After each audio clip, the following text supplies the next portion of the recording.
Yes, we are live now. Hello friends, this is Himanshi and welcome to Let's Learn. सभी को good evening, नमस्कार, राम राम, सत श्री अकाल, अस्सलाम वालेकुम, what are you feel connected with. Start करेंगे आज का सेशन। ये है आपकी class 2 for child development and pedagogy practice, जिसमें हम अच्छे सवाल करेंगे। जैसे सवाल पेपर में आते हैं, जिस तरह के सवाल, जो टॉपिक्स हैं, पैटर्न है, स्टैंडर्ड है, इजी, मॉडरेट, डिफ़िकल्ट, ये सब को ध्यान में रखते हुए क्वेश्चंस हम करने वाले हैं। और विद टाइम जो है अलग अलग सेशंस हम लोग करेंगे। ठीक, चलिए स्टार्ट करते हैं। सिर्फ क्वेश्चंस ही नहीं, अलग अलग टॉपिक्स पे हम क्वेश्चंस करेंगे। अलग अलग चीज़ें हैं, असर्शन रीज़न के क्वेश्चंस हैं, जो मोस्ट प्रोबेबली मैं कल आपके साथ डिस्कस करूंगी, है ना। कीवर्ड्स पे भी हम आएंगे, आज कोई बैच में पूछ रहा था, है ना। चलिए स्टार्ट करते हैं। होपफुली आप लोग जो है आ गए होंगे। सॉरी आपको वेट कराया। 30 क्वेश्चंस हैं, जैसा पेपर में आते हैं। पेपर 1 हो आपका, पेपर 2 हो आपका, कोई फर्क इस बात से नहीं पड़ता, क्योंकि सिलेबस सेम है।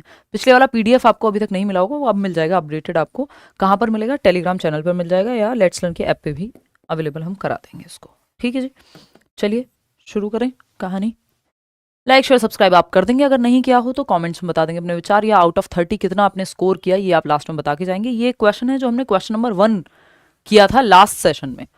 इसमें छोटा सा एक करेक्शन है कि जो आपकी ऑफिशियल आंसर की है वो इसमें, मतलब ये क्वेश्चन पूछा हुआ है या तो इसी बार का पूछा हुआ पेपर में, है ना। तो जो ऑफिशियली आंसर सीबीएसई ने माना है वो डिफरेंट है जो हमने डिस्कस किया था। गलत नहीं है बट डिफरेंट है ना। इवन हमारी टीम ने भी जो है मार्क करके हमें यही दे दिया फटाफट से, क्योंकि ज़्यादातर वेबसाइट्स पे सब जगह आपको यही मिलेगा, लेकिन हमें अगेन उसी के साथ चलना होता है जो ऑफिशियल आंसर की मानती है ना।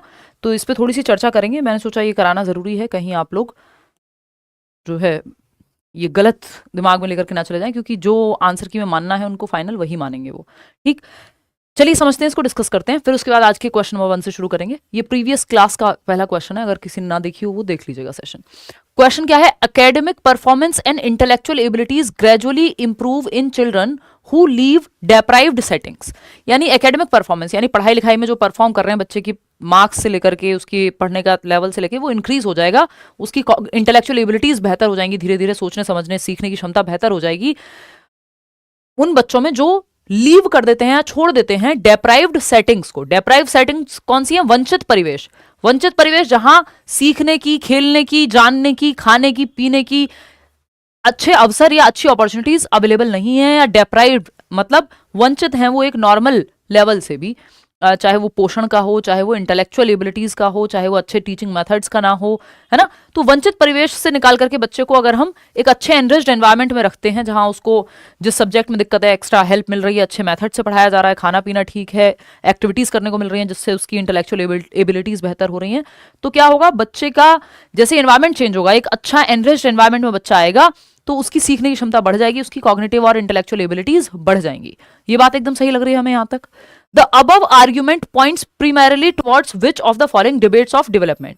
जनरली हम 4 डिबेट पढ़ते हैं डेवलपमेंट की। एक हेरिडिटी एंड एनवायरमेंट है, नेचर वर्सेस नर्चर डिबेट। यानी अगर आप अच्छा वातावरण देते हैं तो वातावरण ज्यादा महत्वपूर्ण है, ये कहता है। दूसरी तरफ है कि नहीं, हेरिडिटी ज्यादा इंपॉर्टेंट है। इस डिबेट का तो ये पार्ट है ही, यही हमने डिस्कस किया अभी था लास्ट क्लास में। ऐसा नहीं है कि ये इसका पार्ट नहीं है, ये लार्ज डिबेट है जिसको हम कहते हैं कि है तो एनवायरनमेंट का ही अंतर, लेकिन इसमें भी एक स्पेसिफिक डिटेल है जो यहाँ आएगी। दूसरा हम पढ़ते हैं जो है आपका कि अर्ली चाइल्डहुड का ज्यादा असर होता है कि बाद का, अर्ली लाइफ एक्सपीरियंसेस का आप पे ज्यादा प्रभाव होता है कि बाद वाले। तो अर्ली लाइफ एक्सपीरियंसेस का प्रभाव ज्यादा होता है, ज्यादातर लोग ये मानते हैं। कॉन्टिन्यूटी वर्सेस डिसकॉन्टिन्यूटी की एक डिबेट है कि डेवलपमेंट कॉन्टिन्यूअस है या फिर डिसकॉन्टिन्यूअस है। जैसे प्याजे बताते हैं स्टेजेस में टूट करके चलता है, बाकी लोग कहते हैं कॉन्टिन्यूअस है, या वाइगॉत्स्की कहेंगे कॉन्टिन्यूअस है ना, कि एक स्लोप पे चढ़ने जैसा है, ना कि सीढ़ी चढ़ने जैसा है। सीढ़ी चढ़ना मतलब डिसकॉन्टिन्यूअस या अनिरंतर। ये डिबेट्स हो गई आपकी जो डेवलपमेंटल डिबेट्स हैं। ठीक, फिर हेरिडिटी एंड एनवायरनमेंट की डिबेट तो है ही। एक और आपकी डिबेट है जो जिसको हम जनरली डेवलपमेंट की तरफ नहीं देखते थे, लेकिन उन्होंने जिस तरह से पूछा है और जो आंसर मार्क किया है, इसको हम लर्निंग के पर्सपेक्टिव में देखते थे। तो इसका जो ऑफिशियल आंसर है वो है एंटिटी वर्सेस इंक्रीमेंटल व्यू। अब ये इंक्रीमेंटल व्यू ऑफ लर्निंग हम जनरली इसको देखते हुए आए, ना कि डेवलपमेंट की डिबेट में हम इसको पढ़ते हैं, क्योंकि अगर डेवलपमेंट की डिबेट में पढ़ेंगे तो ये इसी के अंदर आ जाएगा, हेरिडिटी और एनवायरनमेंट के। तो हेरिडिटी और एनवायरनमेंट जो हमने मार्क किया है वो गलत नहीं है, लेकिन ये टू बी प्रिसाइज उन्होंने फॉलो किया है एंटिटी वर्सेस इंक्रीमेंटल व्यू को, है ना। और यही ऑफिशियल आंसर भी है। तो जो सीबीएसई मानता है आपको उसके साथ जाना पड़ता है, और गलत नहीं कह सकते उसको हम पूरी तरह से, है ना। इट इज लाइक कि अगर आपसे एग्जैक्ट पूछा है तो आप एग्जैक्ट ही जवाब देंगे। फिर से इसको पढ़ते हैं और समझते हैं। देखिए डिफरेंशिएशन वर्सेस इंटीग्रेशन तो यहां होने से रहा, है ना, कि पहले आप ड्राइंग सीख रहे हैं, पेंटिंग सीख रहे हैं, फिर पूरी बॉडी को भी साथ में यूज करना सीख रहे हैं, है ना। वो डिफरेंशिएशन और इंटीग्रेशन है कि इंटीग्रेशन मतलब एक यूनिट के रूप में बॉडी को आप यूज करना सीख रहे हैं या विकास की प्रक्रिया में शामिल कर रहे हैं, और डिफरेंशिएशन है कोई एक स्पेसिफिक एक्टिविटी आप कर रहे हैं। ठीक, अगर हम बात कर रहे हैं कॉन्टिन्यूटी वर्सेस डिसकॉन्टिन्यूटी की, तो वो भी ये बात नहीं है। यहाँ पे दो ही ऑप्शन बचते हैं कि जब आपने एक बच्चे को उसकी अकादमिक प्रदर्शन या उसकी एकेडमिक एबिलिटी बेहतर हो जा रही है, यदि आप एक डिप्राइव्ड या खराब जगह से निकाल करके उसको अच्छे एनवायरमेंट में डाल देते हैं, नर्चरिंग या नरिशिंग एनवायरमेंट में डाल देते हैं, कॉन्ड्यूसिव एनवायरमेंट में डाल देते हैं, ये बात सही है बिल्कुल। ये क्या कहा जा रहा है यहाँ पे, तो ये बात एकदम क्लियर है। The above argument points towards, अब ये जो डिबेट है कि एंटिटी वर्सेस इंक्रीमेंटल, मतलब ये फिक्स नहीं मान रहे हैं, ये नहीं कह रहे हैं कि बच्चे की क्षमता यदि फिक्स होती, यदि हेरिडिटी ही डिसाइड कर रही होती, तो फिर तो एनवायरमेंट सही देने से कुछ हो नहीं पाता, ठीक है ना। तो ये एबिलिटी का यानी क्षमता का इंक्रीमेंटल वर्सेस एंटिटी व्यू है। एंटिटी व्यू होता है स्थिर मानना, फिक्स्ड मानना, कि एक एंटिटी है, एक सिंगल एंटिटी है, आपकी जो क्षमता है वो सिंगल एंटिटी के रूप में काम करती है। इसमें वो लगाया नहीं होगा, एनीवे तो सिंगल एंटिटी है, फिक्स्ड है, अगर मैं कहूं फिक्स्ड है। और अगर हम बात करते हैं इंक्रीमेंटल की, तो दूसरी तरफ कहा जाता है कि आप क्षमता को बढ़ा सकते हैं यदि आप सीखते जाएं, तो इंक्रीमेंटल है। तो ये वही बात हो रही है कि अगर फिक्स्ड मान लिया होता तो फिर तो एनवायरमेंट बदल लो, कुछ नहीं होता, क्योंकि इन्होंने तो फिक्स मान लिया कि हेरिडिटी या किसी भी एक रीजन से फिक्स्ड है जो एबिलिटी है। लेकिन यहां पे इंक्रीमेंट हो रहा है, लर्निंग की एबिलिटी बेहतर हो रही है। इसको लार्जली अगर आप देखेंगे तो ये हेरिडिटी एंड एनवायरमेंट जैसा ही दिखेगा, लेकिन हमें स्पेसिफिक चूज करना है, और जो ऑफिशियली आपका सीबीएसई ने माना भी है। तो ये इसमें ये बहुत ही माइन्यूट सा डिफरेंस था, है ना। वो चाहते तो इसको मान सकते थे सेकंड को, कोई बहुत गलत नहीं होगा सेकंड को मानना अभी भी, ठीक है। तो ये एक बात है कि ए के साथ आप जाइएगा, इसको करेक्ट कर लीजिएगा, जो पिछली बार हमने डिस्कशन किया था। बात सही है, चलिए बहुत बढ़िया, आगे बढ़ेंगे। आज का पहला क्वेश्चन शुरू करते हैं, देखते हैं आप लोग 30 क्वेश्चन में कितना अच्छे से परफॉर्म कर पाते हैं, या फिर आपकी अंडरस्टैंडिंग कितनी बेहतर हो पाती है। क्वेश्चन नंबर 1 है, the physical changes over childhood and adolescence both those visible from the outside and internal changes are known as, यानी बचपन और किशोरावस्था के दौरान होने वाले शारीरिक परिवर्तन, चाहे वे बाहरी रूप से दिखाई देने वाले हो या आंतरिक परिवर्तन हो, निम्नलिखित में से किस नाम से जाने जाएंगे। शारीरिक परिवर्तनों की बात हो रही है, ध्यान से जवाब दीजिएगा, पोल में आप आंसर कर सकते हैं।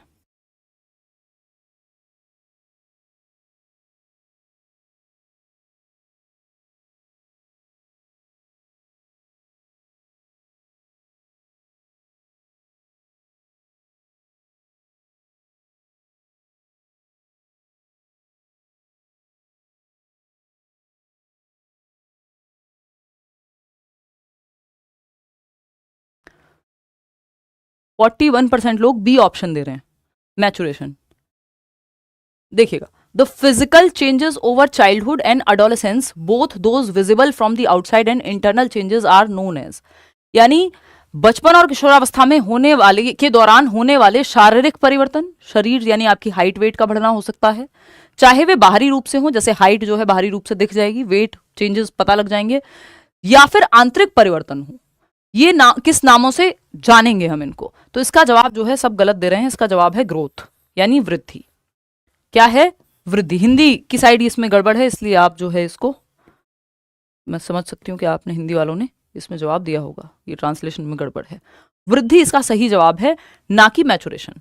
ये एक बार को मन देखो, लर्निंग तो एफर्ट प्लस प्रैक्टिस है, तो ये जरूरी नहीं है कि आपको बाहरी चेंजेस दिखें, है ना। एक्सपीरियंस के बेसिस पे relatively permanent change in your behaviour, आपके व्यवहार में आपने साइकिल चलाना सीखा, आपने इंग्लिश बोलना सीखा, लर्निंग का पार्ट है, एफर्ट और प्रैक्टिस करके, ठीक।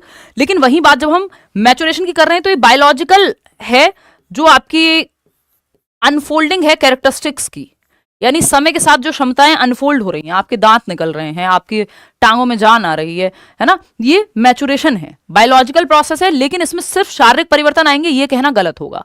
आपकी रेडीनेस टू लर्न, यानी सीखने के लिए आप तत्पर हैं कि नहीं है, वो मेंटली भी होगा कि 5 साल के बच्चे को आप 10वीं क्लास का सिलेबस नहीं सिखा सकते क्योंकि वो उसके लिए मैच्योर नहीं है। तो यहां बात सिर्फ शारीरिक परिवर्तन की हुई है। मैच्योरिटी सिर्फ शारीरिक परिवर्तन नहीं होती, है ना, उसमें मानसिक एस्पेक्ट भी है, उसमें जो आपकी रेडीनेस टू लर्न है, चीजों को सीखने के लिए तत्परता, अब वो शारीरिक हो सकती है, वो मानसिक हो सकती है, वो इवन सामाजिक भी हो सकती है, ठीक है ना।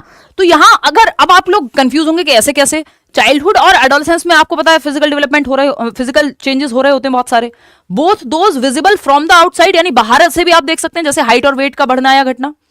हाइट तो नहीं घटेगी, बढ़ेगी ही। Internal changes are also. अब इंटरनल चेंजेस को कई लोग कहेंगे ये तो कैसे मापे जाएंगे, क्वांटिटेटिव थोड़ी होते हैं। भाई आपके हार्ट का साइज मेजर किया जा सकता है, आपके लिवर का साइज मेजर किया जा सकता है, ऐसा थोड़ी नहीं है पॉसिबिलिटी। तो इंटरनल ऑर्गन्स को नहीं क्या मेजर कर सकते, हम कर सकते हैं, वो भी तो ग्रोथ का ही पार्ट है। भाई क्वांटिटेटिव तो है ही ना, वो भी मात्रात्मक तो है ही। तो आप इसमें ये मत कहिए कि ये ग्रोथ नहीं हो सकता।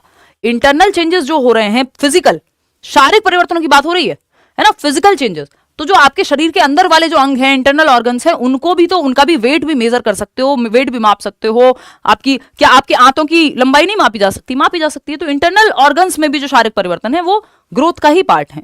तो इसका सही जवाब जो है वो ग्रोथ होगा, इसमें कोई भी दो राय है नहीं।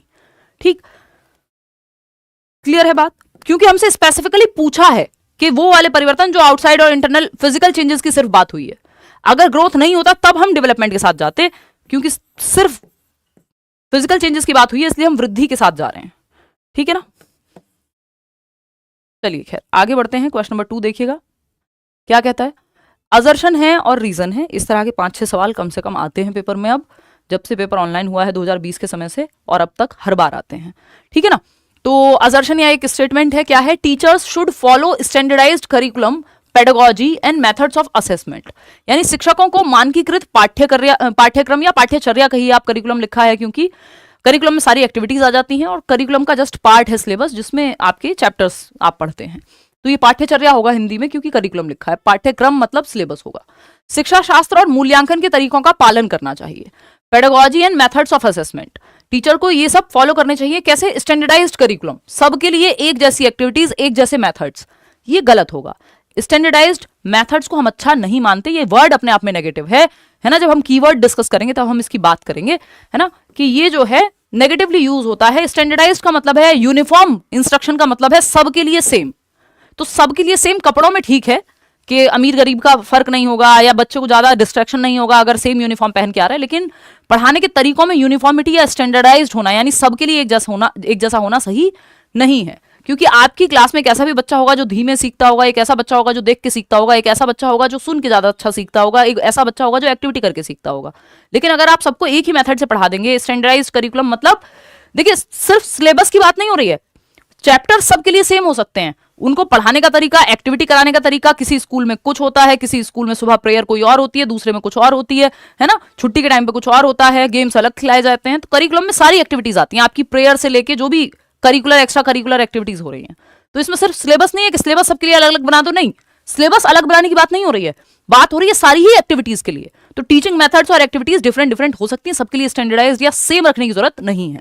यहाँ पे स्टैंडर्डाइज का मतलब है सबके लिए सेम, जो कि सही तरीका नहीं है। फिर हम इंडिविजुअल डिफरेंसेस को काउंट नहीं कर पाएंगे, यानी व्यक्तिगत विभिन्नताएं, एक बच्चे को किसी चीज में इंटरेस्ट है, दूसरे को किसी और में, तीसरी किसी और में इंटरेस्ट है या रुचि है, और चौथा है जो कुछ और काम अच्छा कर सकता है। एक बच्चा साइंटिस्ट बन सकता था, उसको भी सेम पढ़ा दिया आपने, सेम मेथड से पढ़ा दिया। एक बच्चा स्पोर्ट्स में जा सकता था, लेकिन आप तो सेम ही एक्टिविटी करा रहे हैं सबको, तो वो गलत हो जाएगा।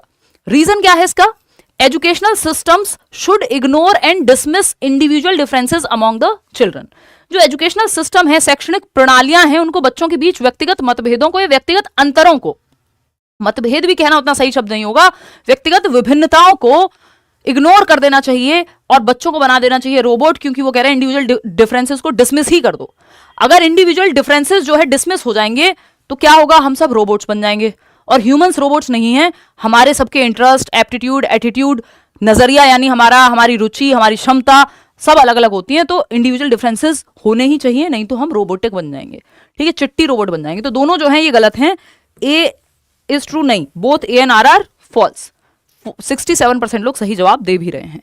तो स्टैंडर्डाइज्ड टेस्ट की आप बात कर सकते हो, लेकिन स्टैंडर्डाइज्ड टेस्ट की भी यही प्रॉब्लम होती है कि वो इंडिविजुअल डिफरेंसेस को काउंट नहीं कर पाता, कि वो व्यक्तिगत विभिन्नताओं का ध्यान नहीं रख पाता। सबके लिए सीटेट आपके लिए थोड़ी अलग से बनाएंगे, वो इंडिविजुअल डिफरेंस का ध्यान कैसे रखा जाएगा। वो तो स्टैंडर्डाइज मतलब सबके लिए, एक बड़ी पॉपुलेशन के लिए बना दिया गया। तो इसके अपने फायदे नुकसान है, लेकिन स्टैंडर्डाइज करिकुलम या स्टैंडर्डाइज मेथड्स नहीं होने चाहिए। समझ रहे हो बात को, वो बहुत भले की बात नहीं है बच्चे की, क्योंकि आप सभी बच्चों का ध्यान वहां नहीं रख पाएंगे, वो सबके लिए एक जैसा है। तो यूनिफॉर्म इंस्ट्रक्शन या स्टैंडर्डाइज्ड इंस्ट्रक्शन की जगह आपको क्या चाहिए, डिफरेंशिएटेड इंस्ट्रक्शन चाहिए, डिफरेंशिएटेड क्या होता है? विभेदी अनुदेशन, आगे चल करके बात करेंगे। अलग अलग मेथड्स अलग अलग बच्चों के लिए, टेलर मेड मेथड्स या अप्रोचेस का आप इस्तेमाल कर सकते हैं। फटाक से जवाब दीजिए। क्वेश्चन नंबर 3 है, Divya is shown 3 pens and she observes that pen A is longer than pen B and pen B is longer than pen C. When Divya infers that A is a longer pen than C, Which characteristic of Jean Piaget's cognitive development is she demonstrating? ये जमानों भर से हम पढ़ते आ रहे हैं पियाजे की theory में, A बड़ा है B से, B बड़ा है C से, तो A बड़ा हो गया A B C, A B दोनों से, A B C दोनों से, है ना? कि भाई अगर राहुल की हाइट हिमांशी से ज्यादा है और हिमांशी की हाइट किससे ज्यादा है? कोई और व्यक्ति है निशा, उससे ज्यादा है, तो सबसे लंबा कौन हो गया? यहाँ राहुल हो गया, क्योंकि A is greater than B और B is greater than C, तो A इज या टॉलेस्ट है फिर A। समझ रहे हो? अभी इसको बोर्ड पे समझेंगे, कोई बात नहीं। ए ऑप्शन कह रहे हैं आप लोग, ये सीरियशन में आएगा, शर्म तो नहीं आ रही आप लोगों को? कोई बात नहीं, मत मत मत करो, कोई दिक्कत की बात नहीं, अभी सीख रहे हो, ये मान लेते हैं हम, ठीक। तो दिव्या को 3 मतलब गलत है ये जो जवाब आप कूद कूद के दे रहे हैं 47% लोग, फर्स्ट ऑप्शन ये गलत है ना? सिर्फ जवाब देने में फोकस नहीं करना, कॉन्सेप्ट को समझना बहुत जरूरी है, तभी मैं इतना बोल बोल के आपको समझाने की कोशिश कर रही हूं।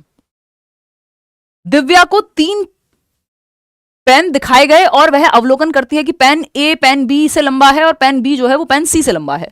जब दिव्या ने अनुमान लगाया कि ए सी से लंबा पेन है, तो वह जीन पियाजे के संज्ञानात्मक विकास की कौन सी स्तर पे? सीरिएशन होता है कि आपको असेंडिंग डिसेंडिंग ऑर्डर में लगाना आना चाहिए, घटते और बढ़ते क्रम में लगाना आता है, उसको हम असेंडिंग डिसेंडिंग में, उसको सीरिएशन कहते हैं। कि आपने स्कूल की असेंबली में या प्रेयर में सबसे छोटे बच्चे को आगे खड़ा किया, फिर उससे बड़ी हाइट का बच्चा, फिर उससे बड़ी हाइट का बच्चा, तो हम कह रहे हैं असेंडिंग ऑर्डर है, बढ़ते क्रम में, जिसको अपवर्ती कहते थे।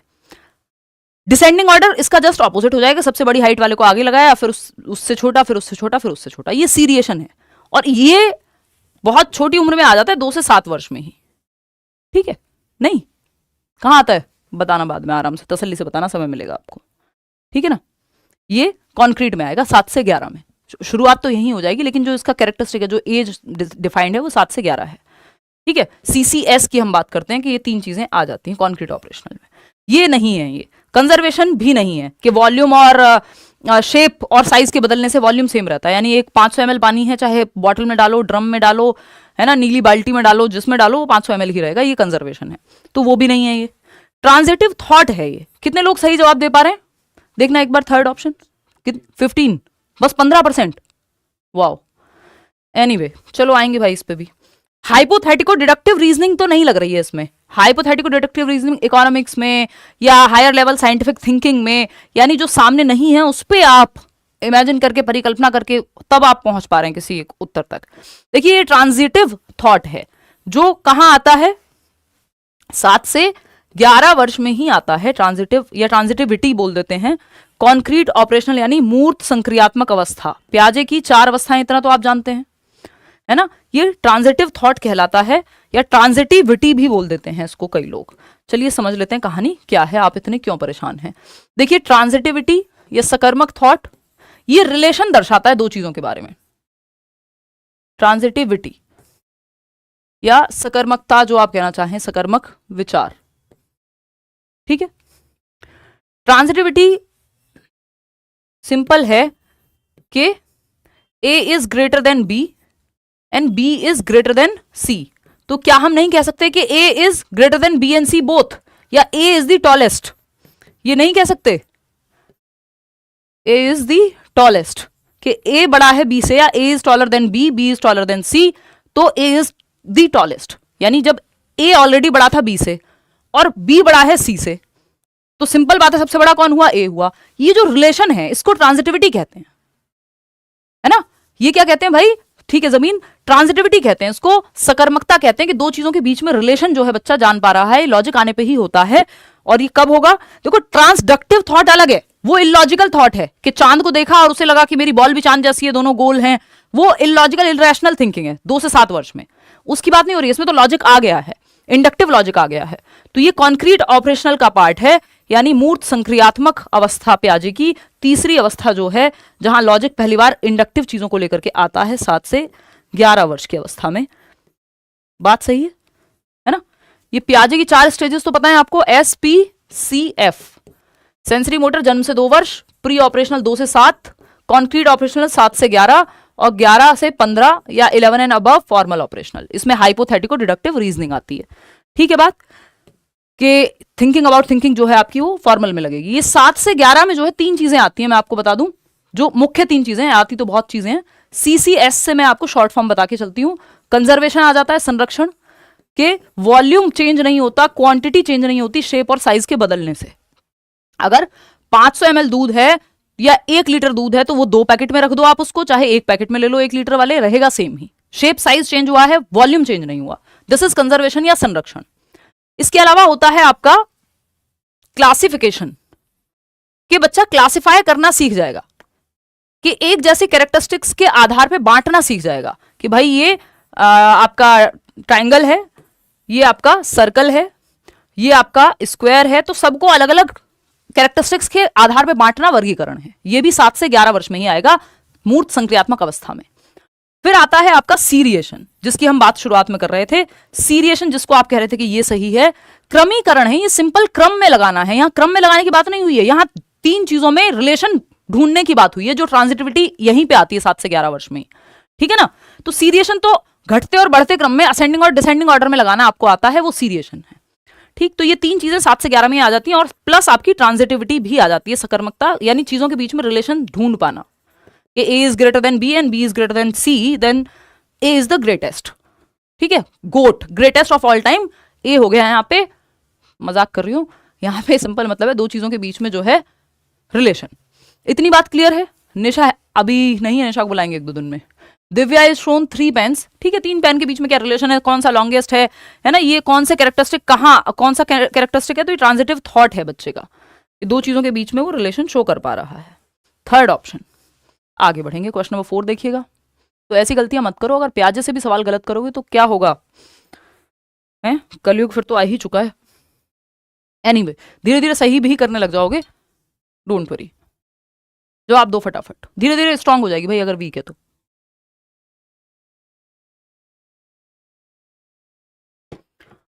Question number 4, the child begins to form concepts of physical and social reality, this is one of the characteristics of. इसमें भी आप पक्का गलती करोगे, पक्का पक्का 200% गलती करेंगे आप। 45% लोग गलत जवाब दे रहे हैं, 45% लोग गलत जवाब दे रहे हैं। मैं चेक कर लेती हूँ बाकी किसी ने भी सही जवाब दिया भी है कि नहीं। बुरे हालात हैं इसमें तो, आप ढह गए एकदम ये वाला सवाल में। तो सिर्फ 31% लोग हैं जो सही जवाब दे रहे हैं, 70% लोग गलत ही जवाब दे रहे हैं, क्योंकि आप ना शब्द रट ले रहे हैं। आपका ध्यान है टर्म्स का रट्टा कितनी जल्दी लगाऊं मैं, है ना, कीवर्ड से कितनी जल्दी याद करूं, टैग वर्ड से कितनी जल्दी याद करूं। जबकि क्वेश्चन को पढ़ के अगर कॉन्सेप्ट क्लियर नहीं होगा तो कीवर्ड टैग वर्ड आपको तब हेल्प करेंगे जब आपने इनफ कॉन्सेप्चुअल क्लैरिटी गेन कर ली होगी। नहीं तो आपके लिए उल्टा पड़ जाएगा, जिसको हम कहते हैं डबल एज्ड स्वॉर्ड, यानी 2-धारी तलवार जैसा बन जाएगा अगर आपने सिर्फ कीवर्ड्स को रट लिया तो। समझ रहे हो? देखो एक बार समझते हैं। बच्चा देखो, इसका जवाब मैं आपको बता देती हूँ, इसका जवाब सेकंड है, ये फोर्थ नहीं है जिसपे आप लगे पड़े। सिर्फ 21 या 26% लोग ही इसका सही जवाब दे रहे हैं। अब समझ लेते हैं कि क्यों है इसका जवाब बी। देखिएगा, the child begins to form concepts of physical and social reality. Physical reality क्या होती है भाई? भौतिक वास्तविकता, हवा, पानी, जल, वायु, आकाश, जो भी ये जल वो फिजिकल चेंजेस वाली जो चीजें हैं या क्लाइमेट से रिलेटेड चेंजेस हैं वो फिजिकल रियलिटी में आ गई। सामाजिक रियलिटी कहाँ है? लोग, यानी समाज, आपके आसपास के लोग। आप दूध लेने जाते हैं सुबह, वो दूध वाले भैया, जिम जा रहे हैं तो वहां लोग मिल रहे हैं, है ना, पेपर देने जा रहे हैं तो लोग मिल रहे हैं, आपके क्लासमेट्स, आपके यार दोस्त, आपका समाज, सो कॉल्ड 4 लोग क्या कहेंगे, वो सब सोशल रियलिटी का पार्ट है। फिजिकल रियलिटी क्या है? भूकंप आ जाए 2 मिनट में सोशल रियलिटी ढेर, मतलब कुछ भी क्लाइमेट से रिलेटेड अगर कोई भी चीज है ना, AQI दिल्ली का बर्बाद है एकदम, हर दिन एक बार ये ख्याल आ जाता है कि दिल्ली छोड़ दी जाए, है ना, फिर समझा लिया जाता है कोई बात नहीं, देखते हैं, करेंगे कुछ, शायद कोई सुधार आए। तो ये फिजिकल रियलिटी का पार्ट है, भौतिक एस्पेक्ट या भौतिक पहलू, है ना। सोशल रियलिटी जिसमें लोग हैं। तो आपका the child begins to form concepts of, सवाल पढ़िए ध्यान से, कॉन्सेप्ट्स ऑफ फिजिकल रियलिटी या सोशल रियलिटी नहीं बना रहा है बच्चा, इन दोनों के कॉन्सेप्ट्स को बना रहा है। और कॉन्सेप्ट्स कहां बनते हैं सरकार? दिमाग में बनते हैं। इंटेलेक्चुअल डेवलपमेंट या कॉन्सेप्चुअल डेवलपमेंट कहाँ होता है? आपका कॉग्निटिव डेवलपमेंट के अंदर, या बौद्धिक विकास के अंदर, या संज्ञानात्मक विकास के अंदर। ये बात मैंने जब जितनी बार आज तक डेवलपमेंट पढ़ाया होगा, और आपने पढ़ा होगा मेरे साथ तसल्ली से, चाहे वो ऐप पे पढ़ा हो, करियरवेल ऐप पे, चाहे यूट्यूब पे पढ़ा हो, मैंने आपको ये बात बताई है कि कॉन्सेप्ट्स का निर्माण या संप्रत्तियों का निर्माण दिमाग में होता है ना।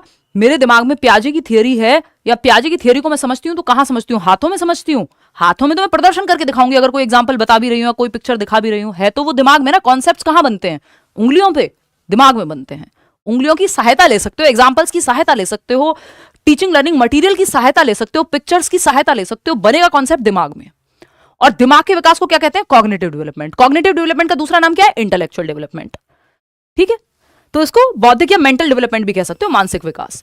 तो ये जो concepts of physical and social reality है, this is one of the characteristics of, चार लोग क्या कहेंगे? दिमाग में है आपके, वो जब कहेंगे तब कहेंगे। अब ये जो कॉन्सेप्ट है समाज का, या शादी में जाएंगे तो एक तरह के कपड़े पहनेंगे, और मैयत में जाएंगे तो एक तरह के कपड़े पहनेंगे, ये सारे कॉन्सेप्ट्स हैं कहाँ? दिमाग में ही तो स्टोर्ड है, बाहर तो जो है ही। तो इनका कॉन्सेप्ट कहाँ है? दिमाग में है। तो इसका जो सही जवाब है वो इंटेलेक्चुअल डेवलपमेंट है, क्योंकि आपसे ये नहीं पूछा जा रहा फिजिकल एनवायरमेंट का क्या करोगे, फिर उसको सोशल में कैसे डालोगे? भाई हवा पानी थोड़ी ना सोशल डेवलपमेंट, सोशल एनवायरमेंट का पार्ट है, वो तो फिजिकल एनवायरमेंट का पार्ट है। एनवायरमेंट आपका दो तरीके का होता है, हम एनवायरमेंट में बात भी करते हैं, आज भी हेरिडिटी एंड एनवायरमेंट पढ़ते समय हम ये चर्चा कर रहे थे बैच में, कि एक आपका सोशियो इमोशनल एस्पेक्ट है एनवायरमेंट का, कि जिसमें आपका समाज और आपके इमोशंस रोल प्ले करते हैं। दूसरा एनवायरमेंट का पार्ट है, टाइप है, जिसको हम फिजिकल एनवायरमेंट कह रहे हैं, जो क्लाइमेट से या आपकी जलवायु से संबंधित है, सर्दी गर्मी, पॉल्यूशन, फलाना ढिमका, ये सब, कहाँ आप रहते हैं, मौसम, ये सब जो है आपके फिजिकल एनवायरमेंट में आएंगे। तो second option is the right answer. ठीक है, फिजिकल डेवलपमेंट से इसका कोई लेना देना है नहीं, क्योंकि इस शरीर की हाइट वाइट की बात नहीं हो रही यहाँ। क्वेश्चन नंबर 5 देखिए, इतना हल्का सा क्वेश्चन था और आप बिल्कुल चारों खाने चित जिसको बोलते हैं वो स्थिति बन गई आपकी, है ना। क्वेश्चन नंबर 5 देखिएगा, which one is not an element of intellectual development. Intellectual, कई बार ये भी पूछ लेता है कि इंटेलेक्चुअल डेवलपमेंट की 4 स्टेजेस किसने दी हैं, तो क्या बताओगे? जीन पियाजे ने। वो जो कॉग्निटिव डेवलपमेंट है उसी को इंटेलेक्चुअल डेवलपमेंट कहते हैं, क्योंकि इंटेलेक्ट मतलब thinking, reasoning, problem solving, memory, perception, imagination, ये जितने भी काम दिमाग से हो रहे हैं वो सब बौद्धिक विकास का ही तो हिस्सा है। और पियाजे वाइगोत्स्की ने इसी टाइप ऑफ डेवलपमेंट की थियरीज दी हैं, जिसको हम PCSE कहते हैं ना। ये 4 मुख्य प्रकार हैं विकास के, फिजिकल, कॉग्निटिव, सोशल, इमोशनल, यानी शारीरिक विकास, संज्ञानात्मक विकास, सामाजिक विकास और सामवेगिक विकास। बात क्लियर है? कोई दिक्कत परेशानी, दर्द, समस्या वो तो बता दो, इलाज है हर चीज का।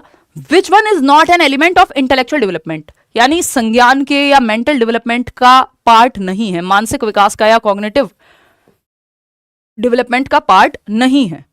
क्रिएटिविटी, क्या दिमाग से जुड़ी हुई नहीं है? क्रिएटिविटी, विचार नए नए कहाँ आते हैं? दिमाग में ही आते हैं ना, तो क्रिएटिविटी है भाई। थिंकिंग बिल्कुल है। टॉलरेंस हमें नहीं पता। इमेजिनेशन एकदम, अगर आप इमेजिन कहाँ से करते हैं? दिमाग से करते हैं, अभी बताया मैंने आपको। Thinking, reasoning, problem solving, imagination, memory, perception, ये सारे काम कहाँ हो रहे हैं? दिमाग में ही तो हो रहे हैं। कुछ नया सोच पा रहे हैं, दिमाग से ही तो सोच रहे हैं। लेकिन ये जो टॉलरेंस है, ये जरूरी नहीं है कि हम कहें कि इंटेलेक्चुअल डेवलपमेंट का ही एक पार्ट है। ये आपका सोशल डेवलपमेंट का पार्ट हो सकता है, आपके इमोशनल एस्पेक्ट का पार्ट हो सकता है, कि आप कितने इमोशनली डेवलप्ड हैं, कितना आप सह सकते हैं, टॉलरेंस कितनी है ना। भाई नेचर है ना, महेंद्र सिंह धोनी का जो टेम्परामेंट है वो एकदम अलग होगा, विराट कोहली का एकदम अलग है। तो वो उसमें बहुत सारे पहलू होंगे, जरूरी नहीं है कि हम ये कह देंगे इनमें दिमाग ज्यादा है उनमें कम है, या ये कॉग्निटिव डेवलपमेंट का पार्ट हो गया। ये नेचर का पार्ट है। नेचर एज एन आपका सोशियो इमोशनल एस्पेक्ट है। ये कॉग्निटिव या संज्ञान का इससे लेना देना नहीं है कि आपका टेम्परामेंट, कई तरह के लोग आपको मिल जाएंगे, बहुत जीनियस होते हुए बहुत शांत लोग भी मिल जाएंगे आपको, बहुत टॉलरेंट भी मिल जाएंगे, और बहुत जीनियस होते हुए बेचैन आत्मा भी मिल जाएंगे, है ना। डोनाल्ड ट्रंप और इलॉन मस्क को आप देख सकते हैं, बढ़िया झगड़ते रहते हैं। तो ये सहनशीलता को इंटेलेक्चुअल डेवलपमेंट का पार्ट नहीं है। ठीक, बहुत स्मार्ट होने के बावजूद आप बहुत खराब व्यक्ति हो सकते हैं, इनटॉलरेंट हो सकते हैं, है ना। बहुत ही आप ऐसे नेता आपको मिल जाएंगे जो बहुत पढ़े लिखे हैं और फिर भी धर्म जाति के नाम पे जो है बांटते रहते हैं लोगों को, या ऐसी बातें कहते हैं आपके कानों से खून निकल जाए, इतनी अजीब बातें कहते हैं, वो दूसरे धर्म को झेलना ही नहीं चाहते, इनटॉलरेंस इतनी ज्यादा है। तो हर तरह के लोग हैं, तो इसका संज्ञान से कोई लेना देना नहीं है। कुल मिला के बात यह है कि ये आपके दिमाग के विकास से इसका कोई संबंध नहीं, ये सोशियो इमोशनल एस्पेक्ट में आ जाएगा, सोशियो इमोशनल डेवलपमेंट में आएगा अगर पूछा भी जाए तो। क्वेश्चन नंबर 6 देखिएगा, क्वेश्चन नंबर 6 देखिएगा, the tendency of feeling of rebellion is related to which of the following stages. यानी विद्रोह की भावना या फीलिंग ऑफ रिबेलियन या फीलिंग ऑफ रिवोल्ट, ये जो टेंडेंसी है या ये जो भावना है, ये किस एक स्टेज से विकास की जुड़ी हुई है, डेवलपमेंट की किस स्टेज से जुड़ी हुई है? चाइल्डहुड, जिसको हम 2 से 12 वर्ष कह सकते हैं, अर्ली चाइल्डहुड 2 से 6 वर्ष, 6 से 12 लेटर चाइल्डहुड, इन्फेंसी जन्म से 2 वर्ष, प्री एडोलसेंस 12 से 16 वर्ष, मिडल एडोलसेंस 16 से 18। मिडल की जगह इसको आप लेटर भी लिख सकते हो, क्योंकि अगर लेटर अलग से नहीं दिया होता तो आपको इसी से काम चलाना पड़ता है। तो इसका जवाब क्या है?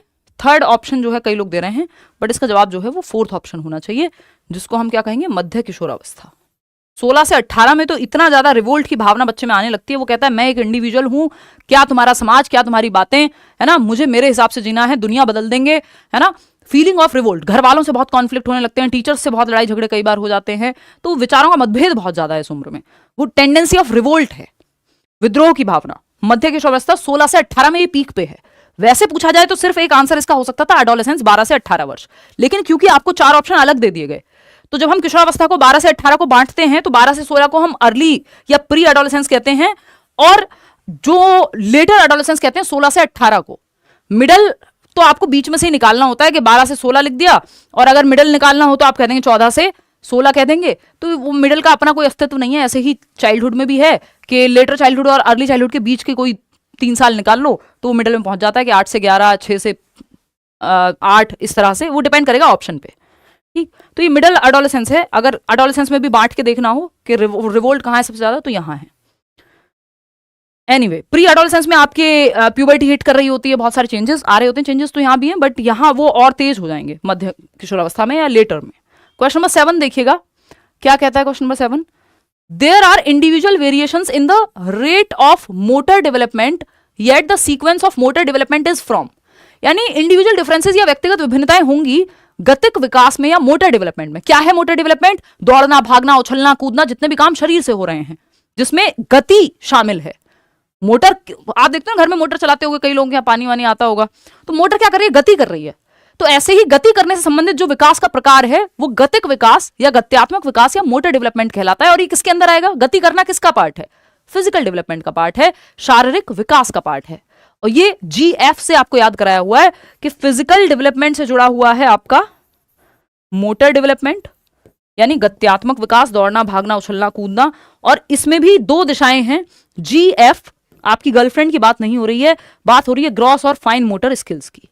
और ये किस दिशा में जाता है? Gross to fine, GF, G से F की तरफ जाएगा, ठीक है ना, गर्ल के बाद फ्रेंड।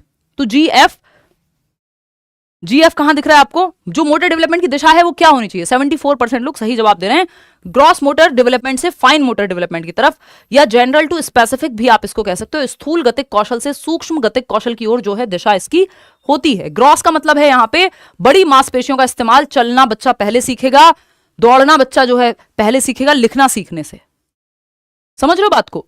तो ग्रॉस टू फाइन, पहले सामान्य गतिविधियां जो पूरे शरीर से हो रही हैं, चलना फिरना, चीजों को उठाना, लेकिन स्पेसिफिक क्या है? या फाइन मोटर स्किल्स, आपकी छोटी मसल्स का कोऑर्डिनेशन, बड़ी मांसपेशियों का कोऑर्डिनेशन, ग्रॉस यानी स्थूल गतिक कौशल, भारी या बड़ी मांसपेशियां, आर्म्स की, लेग्स की, वॉक करना, जंप करना, रनिंग करना, ये सब आपकी ग्रॉस मोटर स्किल्स हैं। फाइन में क्या है? लिखना, सुई से कुछ सीना या सिलना बेसिकली, या सुई में धागा पिरोना, आपकी आंखों की और उंगलियों की मसल्स का हैंड आई कोऑर्डिनेशन जहां इन्वॉल्व है, या हैंड और आईज या फिंगर्स और आईज का जो कोऑर्डिनेशन है, समन्वय है, बैलेंस है, वो इंक्लूडेड है। जैसे लिखने में, ड्राइंग में, पेंटिंग में, आईलाइनर लगाने में, ये सब क्या है? फाइन मोटर स्किल है। तो ये आईलाइनर लगाना आप बाद में सीखते हो, पहले तो आप चलना फिरना ही सीख लेते हो, लिखना बाद में सीखते हो, पहले वॉक करना सीख लेते हो। तो ग्रॉस टू फाइन जाता है, ड्राइंग पेंटिंग सब आपका फाइन मोटर में आएगा, ठीक है। ये सेकेंड ऑप्शन हो गया इसका सही जवाब, बाकी कोई और सेंस बनाता ही नहीं। फाइन से ग्रॉस नहीं जाएगा, ग्रॉस टू फाइन जाएगा। GF तभी याद रखना है आपको। सेफेलोकॉर्डल और प्रॉक्सिमोडिस्टल जो है वो आपकी चलने फिरने वाली दिशाओं की बात वहां पे होगी, जो कि यहां बन नहीं रही है बात, ठीक है। हेड टू टो और centre to periphery. Question number 8 देखिएगा। During a task Yashika is talking to herself about ways she can proceed on the task. एक टास्क, एक काम करते हुए यशिका एक बच्ची है जो खुद से ही बातें कर रही है। According to Lev Vygotsky's idea on language and thought, यानी वाइगोत्स्की का जो विचार है भाषा और विचार पे, अगर उसके अनुसार जाएं तो this kind of private speech is a sign of what? भाई ये प्राइवेट स्पीच है क्योंकि बच्चा खुद से बात कर रहा है, self talk.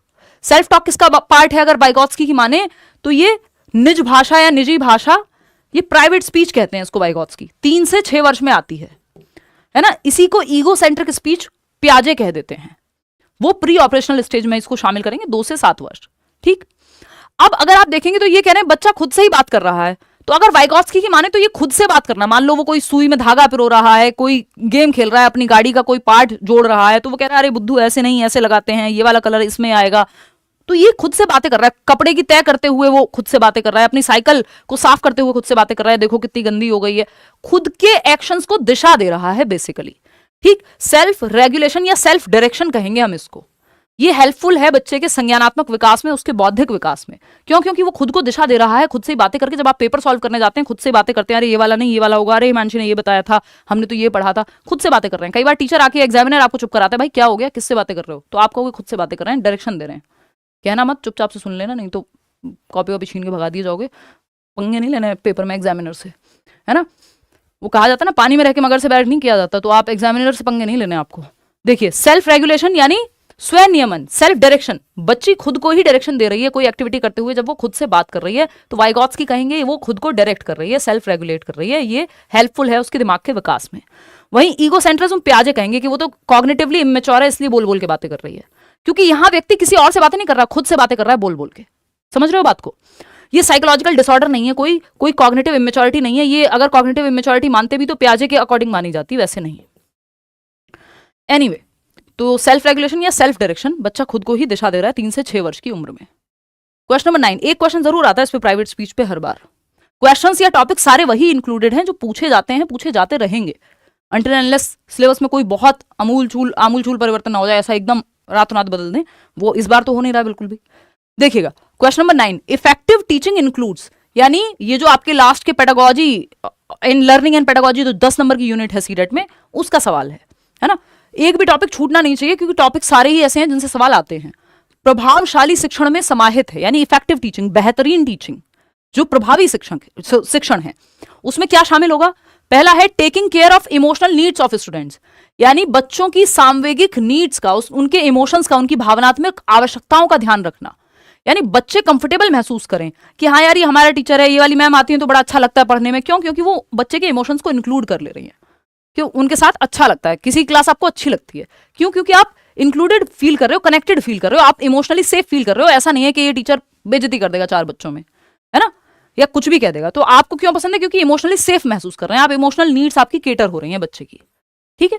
Adapting curriculum and assessments to the students needs, यानी वो टीचर जो करिकुलम और आकलन, यानी पढ़ाने के तरीके, एक्टिविटीज और टेस्ट करने के तरीके में भी चेंज लाए बच्चों की नीड्स के अकॉर्डिंग, उनकी एज के अकॉर्डिंग। अलग अलग बच्चे से अलग अलग तरह से पूछा जा सकता है। एक बच्चा जब आपको पता है कि ये बोल के बहुत अच्छा सुना सकता है तो आप उससे ओरल टेस्ट ले लेंगे। एक बच्चा हो सकता है जिसको डिसलेक्सिया हो, उससे अलग तरीके से आप टेस्ट ले लेंगे, या उसको पढ़ाने के तरीके कई डिफरेंट हो सकते हैं। तो अलग अलग बच्चों के लिए आप अडेप्ट कर रहे हैं, मेथड चेंज कर ले रहे हैं।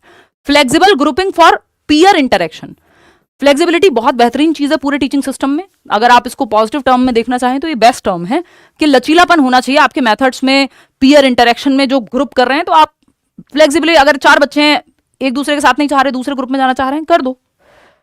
एम्प्लॉइंग रिजिड क्लासरूम, ये वर्ड ही अपने आप में बहुत नेगेटिव है। ये फ्लेक्सिबिलिटी और रिजिडिटी ऐसे टर्म है जो 99% केस में आंख बंद करके काम कर जाते हैं। नहीं तो ये जो कीवर्ड वाला गेम है वो उल्टा पड़ जाता है कई बार। लेकिन रिजिड नेगेटिव ही मानेंगे हम इसको, अगर नॉट ना लिखा हो पहले तो। Employing rigid classroom management strategies, अगर आप एक ही तरीके से क्लासरूम को मैनेज करेंगे डंडा लेके या वॉटएवर जो भी वे है, तो वो तरीका सही नहीं है। फ्लेक्सिबिलिटी चाहिए। फर्स्ट, सेकंड और थर्ड तीनों सही हैं, जो कि सेकंड ऑप्शन आप लोग 85% लोग जवाब दे भी रहे हैं। जिसमें ज्यादातर लोग सही जवाब देंगे उसको मैं थोड़ा जल्दी में डिस्कस करके निकल जाऊंगी आगे से, यहाँ पे आंसर देख करके। जिसमें आप लोग फंस रहे हैं वो जो है आपका ज्यादा डिस्कस करेंगे उसको। देखो, रिजिड नहीं होना चाहिए, एक ही मेथड या एक ही कठोर कक्षा नियंत्रण नहीं कि बस एक ही तरीका अपनाएंगे दूसरा तरीका देखेंगे ही नहीं। That is not the right way. Rahul phone मत चलाओ। क्वेश्चन नंबर 10 देखिएगा, which is the most effective strategy to encourage conceptual development in children. अभी हमने वो पढ़ा था ना कि फिजिकल एंड सोशल डेवलपमेंट से संबंधित या सोशल रियलिटी से संबंधित जो कॉन्सेप्ट हैं वो कहां बनते हैं, तो दिमाग में बनते हैं। अब सीधा सीधा पूछ लिया है आपसे कि बच्चों में संप्रत्यात्मक विकास जो कॉग्निटिव डेवलपमेंट के अंदर आता है या इंटेलेक्चुअल डेवलपमेंट के अंदर आता है या मेंटल डेवलपमेंट के अंदर आता है, which is the most effective strategy to encourage conceptual development in children. बच्चों में आपको उनके कॉन्सेप्ट्स के डेवलपमेंट को बेहतर कराना है कि उनके कॉन्सेप्ट्स अच्छे से विकसित हों, है ना। इसके लिए क्या करना होगा? पहला है कि punishing students till they make the required changes. बच्चों को दंड देते रहो जब तक वो चेंज ना हो जाए। तो पनिशमेंट देना बिल्कुल भी अलाउड नहीं है। बच्चों को मुर्गा मुर्गी आंखें दिखाना अलाउड नहीं है। ये लीगली आप पे एक्शन हो सकता है ना। टीचर्स हैं अभी भी जो ये करते हैं, बट ये लीगली अलाउड नहीं है। राइट टू एजुकेशन एक्ट 2009, शिक्षा का अधिकार अधिनियम 2009 इस बात को बिल्कुल कंडेम करता है। कॉर्पोरल पनिशमेंट, बच्चों को मुर्गा मुर्गी बनाना, आंखें दिखाना, ये सब अलाउड नहीं है। तो आप पनिश करके कोई भी कॉन्सेप्चुअल चेंज या कोई भी अच्छा काम पनिशमेंट से तो नहीं होने वाला।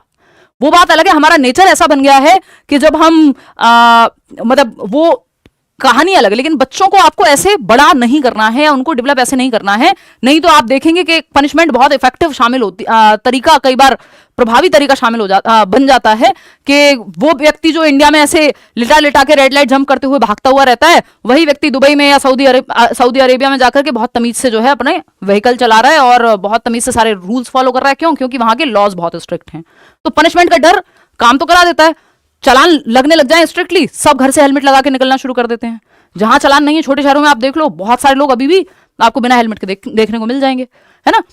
तो अगर आप देखेंगे यहां, तो वो एक बात है, क्योंकि वो हमने ऐसे ही बड़ा ही ऐसे कर दिया सबको। पूरा जो डेवलपमेंट की कहानी है, वहां माहौल ही ऐसा, कल्चर ही ऐसा बन गया कि पनिशमेंट के डर से लोग कुछ करते हैं। लेकिन आइडियली ये होना नहीं चाहिए। अगर आप बच्चों को ठीक से विकसित कर रहे हैं, सही माहौल दे रहे हैं, तो पनिशमेंट की उसमें कोई जगह नहीं है। स्पेशली कॉन्सेप्ट्स का निर्माण या कुछ भी अच्छा पनिशमेंट के माध्यम से नहीं आएगा। ये मान के चलना है, एज अ टीचर आपको पनिशमेंट से दूर रहना है।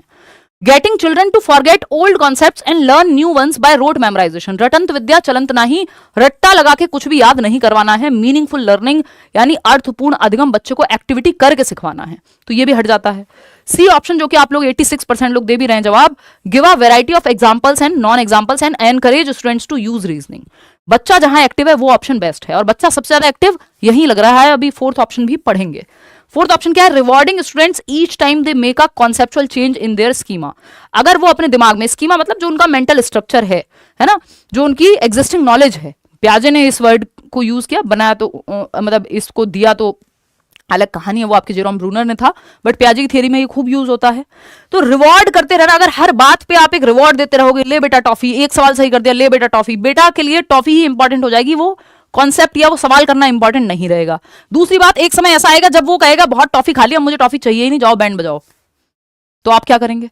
तो हर चीज में अगर रिवॉर्ड पनिशमेंट का ही हम यूज करते रहेंगे तो वो बहुत अच्छा तरीका नहीं है। कई बार शुरुआत कराने के लिए किसी चीज की रिवॉर्ड एक तरीका हो सकता है कि आप अपना रहे हो, but it is not a long lasting way of learning anything और टू मोटिवेट स्टूडेंट्स। वो इंट्रिंसिक मोटिवेशन होनी चाहिए, आंतरिक अभिप्रेरणा होनी चाहिए। तो ऐसा नहीं है कि आप सिर्फ इनाम दे करके या पनिशमेंट दे करके या रट्टा लगवा करके, नहीं। बच्चा जहां एक्टिव है वो ऑप्शन बेस्ट है, और बच्चा एक्टिव है थर्ड ऑप्शन में कि आप उदाहरण दीजिए बच्चे को, और गैर उदाहरण, नॉन एग्जाम्पल। भाई एग्जाम्पल क्या है? इससे क्लैरिटी मिलती है। आपने बताया ये बर्ड्स के उदाहरण हैं, यानी पक्षियों के उदाहरण में आपने बताया तोता, मैना, कबूतर, फलाना, ये सब गौरैया, ये सब क्या है? बर्ड्स हैं। आपने नॉन एग्जाम्पल में बताया देखो ये हेलीकॉप्टर जा रहा है उड़ते हुए, लेकिन ये बर्ड नहीं है। तो गैर उदाहरण जो है वो इनडायरेक्टली क्लैरिटी ला रहा है उस कॉन्सेप्ट में। तो इस ये एग्जाम्पल और नॉन एग्जाम्पल दोनों देना जरूरी होता है क्लैरिटी के लिए। और बच्चों से डिस्कशन अगर आप करा रहे हैं, रीजनिंग तर्क का अगर वो यूज कर रहे हैं, तो कॉन्सेप्ट उनके बेहतर होंगे कि चर्चा कर रहे हैं। जब हम प्याजे के क्वेश्चन पे चर्चा कर रहे हैं, भाई ये ऐसे नहीं ऐसे होगा, इंटेलेक्चुअल डेवलपमेंट होता है ये, ना कि सोशल डेवलपमेंट जो हम शुरुआत में क्वेश्चन डिस्कस कर रहे थे। या सारे ही क्वेश्चन में हम क्या कर रहे हैं? डिस्कशन ही तो कर रहे हैं ताकि आपके कॉन्सेप्ट बेहतर हो। तो आप भी एक्टिव, मैं भी एक्टिव। तो टीचर स्टूडेंट जहां एक्टिव, बेहतरीन learning, child centred. C option is the right answer over here. आगे बढ़ेंगे, क्वेश्चन नंबर 11 देखिएगा क्या कहता है। Which of the following is not a characteristic of child with giftedness. यानी निम्नलिखित में से कौन सा एक विशेषता नहीं है, कौन सी गिफ्टेडनेस वाले बच्चे की। यानी वो बच्चा जो मेधावी है, वो बच्चा जो गिफ्टेड है या प्रतिभाशाली है ना, देश के लिए धरोहर है, या मैं कहूं एसेट है। ठीक, doctor APJ Abdul Kalam type लोग, या फिर हम एल्बर्ट आइंस्टीन की बात करें जिनका आईक्यू इतना ज्यादा था। गिफ्टेडनेस के कई तरीके हो सकते हैं पहचानने के, जिसमें से आईक्यू एक है ही, है ना। तो अगर हम देखते हैं यहां, हाँ भाई साथ साथ लाइक शेयर सब्सक्राइब करते रहोगे, नहीं किया है तो ये सब मैं भूल जाती हूँ, याद नहीं रहता पढ़ाते समय, आप लोग कहते हो तो दिख जाता है, ठीक है। तो टीम को भी मोटिवेशन मिलता है उस चीज से। विच of the following is not a characteristic of child with giftedness. भाई एक बच्चा जो मेधावी है उसका लक्षण नहीं है, नॉट, गिफ्टेडनेस का उदाहरण नहीं है। देखते हैं, यानी एक बच्चा जो हाई आईक्यू नहीं रखता या बहुत मेधावी नहीं है, कौन सा बच्चा होगा पहचानना है आपको। High level of commitment, ACC से मैंने आपको याद कराया हुआ है, जो लोग नए जुड़े हैं अभी बता दूंगी, ठीक। हाई लेवल ऑफ कमिटमेंट क्या है? उच्च स्तर का समर्पित भाव या कमिटमेंट, जब तक तोड़ेंगे नहीं तब तक छोड़ेंगे नहीं। दशरथ मांझी कि पहाड़ के सीने को चीर करके रास्ता बना देना है, कमिटमेंट है कि पेपर तो निकालना है चाहे कुछ हो जाए, कमिटमेंट है ना। तो हाई लेवल ऑफ कमिटमेंट बिल्कुल सही है। Prefers working independently on tasks, हाँ गिफ्टेड बच्चे जो है कई बार खुद से इंडिपेंडेंटली काम ये बेहतर कर पाते हैं, लोगों के साथ मैनेज करने में कई बार दिक्कत हो जाती है। यानी इनको ऐसा नहीं है कि 4 लोग चाहिए, अरे बहन बाजार से सामान लाना है, तू भी चल, ये भी चल, वो भी चल। मैं देखती हूँ लोग हेयर कट कराने अकेले नहीं जा सकते हैं, है ना, उनको हर चीज में 4 लोग साथ चाहिए। कोई बुरी बात नहीं है, 4 लोग साथ चाहिए, यारी दोस्ती सबकी होनी चाहिए, सारा कुछ सही है। बट अगर आप यही सोचेंगे कि कोई मेरे साथ होगा तब मैं काम करूंगी, तब मैं तैयारी करूंगी, तब मैं जीवन जीऊंगी, तब मैं नौकरी लूंगी, या मैं तो नौकरी अपने शहर में ही लूंगी, मैं तो नहीं जाऊंगी कहीं और किसी स्टेट में, तो फिर आधा जीवन आपका गया तबाही में, है ना। फिर आप बिल्कुल पक्का है कि किसी ना किसी दिन आप इतने डिपेंडेंट हो जाएंगे जिसकी हद नहीं है, ठीक है ना। तो ये प्रेफर करते हैं वर्किंग इंडिपेंडेंटली ऑन टास्क, के ज्यादा इंतजार में नहीं है कि कोई और आजादी के लिए लड़ेगा तब हम लड़ेंगे। अगर यही सोचा होता सबने, भगत सिंह ने और गांधी जी ने और सबने, तो फिर तो कोई नहीं लड़ता। एबिलिटी टू रिकॉग्नाइज, लोग तो बाद में साथ आते हैं ना, ये चैनल शुरू हुआ था तो अकेले ही शुरू हुआ था, आज ऐसे बहुत चैनल्स जो है इंस्पायर होकर के शुरू हो गए, सेम मेथड से पढ़ाते हैं लोग। तो अगर वो अकेले नहीं शुरू हुआ होता तो आप लोग भी साथ नहीं आते, सिंपल है। तो ability to recognise multiple options while working on problems, यानी आपकी जो क्षमता है मल्टीपल ऑप्शंस को रिकॉग्नाइज करने की, पहचानने की, जब आप किसी समस्या पे काम कर रहे हैं कि यार इसको ऐसे भी सॉल्व कर सकते हैं, ऐसे भी सॉल्व कर सकते हैं, ऐसे भी सॉल्व कर सकते हैं, यानी there are multiple ways to solve a problem. किसी समस्या के समाधान के 50 तरीके हो सकते हैं, आपके दिमाग में बहुत सारे तरीके आते हैं, क्रिएटिविटी का उदाहरण है। और गिफ्टेड लोग क्रिएटिव भी होते हैं। And eagerness to repeat the same task multiple times, ये जो है गिफ्टेडनेस का लक्षण नहीं है। गिफ्टेड बच्चे बोर्ड महसूस करते हैं यदि बहुत बार सेम चीज रिपीट ही होती रहे तो, है ना। किसी समस्या पर काम करते हुए अनेक विकल्पों की पहचान करने की योग्यता, ये तो सही है, लेकिन ये देखो हिंदी में जो है थर्ड ऑप्शन सही होगा, ये पता नहीं कैसी मिस्टेक है, एक बार आज उनको बोलना, टाइपिंग में बहुत सारी मिस्टेक्स हैं। हिंदी में थर्ड ऑप्शन सही है और इंग्लिश में जो है फोर्थ ऑप्शन सही है। एक ही काम को अनेक बार दोहराने की व्याकुलता, ये नहीं होती इनमें कि eagerness to repeat the same task multiple times, बल्कि गिफ्टेड बच्चा या हाई आईक्यू वाला जो बच्चा है वो बोर्ड महसूस करेगा यदि आप बहुत इजी टास्क उसको देंगे क्लास में। तो इसलिए higher order thinking skills, HOTS वाले क्वेश्चन आपको गिफ्टेड बच्चे को देने होते हैं ताकि उसको चैलेंजिंग टास्क मिलता रहे, और उसका क्योंकि दिमाग का लेवल ज्यादा है, वो चीजें जल्दी कर लेता है, डिफिकल्ट प्रॉब्लम्स को भी इजीली सॉल्व कर लेता है। तो आपको उस लेवल के क्वेश्चंस, तभी आप देखते हैं गिफ्टेड बच्चा क्या है, ओलंपियाड में भी जा रहा है, कहीं और कॉम्पिटिशन हो रहा है वहां भी जा रहा है ना। क्योंकि अगर आप उसको सेम तरह का टास्क देते रहेंगे तो वो बोर्ड महसूस करेगा, उसको चैलेंज चाहिए। जैसे ये सिलेबस चेंज नहीं हो रहा तो थोड़े बहुत बोरियत तो सबको ही होती है भाई, मुझे भी होती है। तो अगर हम देखें, लेकिन काम है, ड्यूटी है, आप लोगों के लिए तो पहली बार है ना, ये आप लोगों का पेपर निकल जाएगा, सुकून है।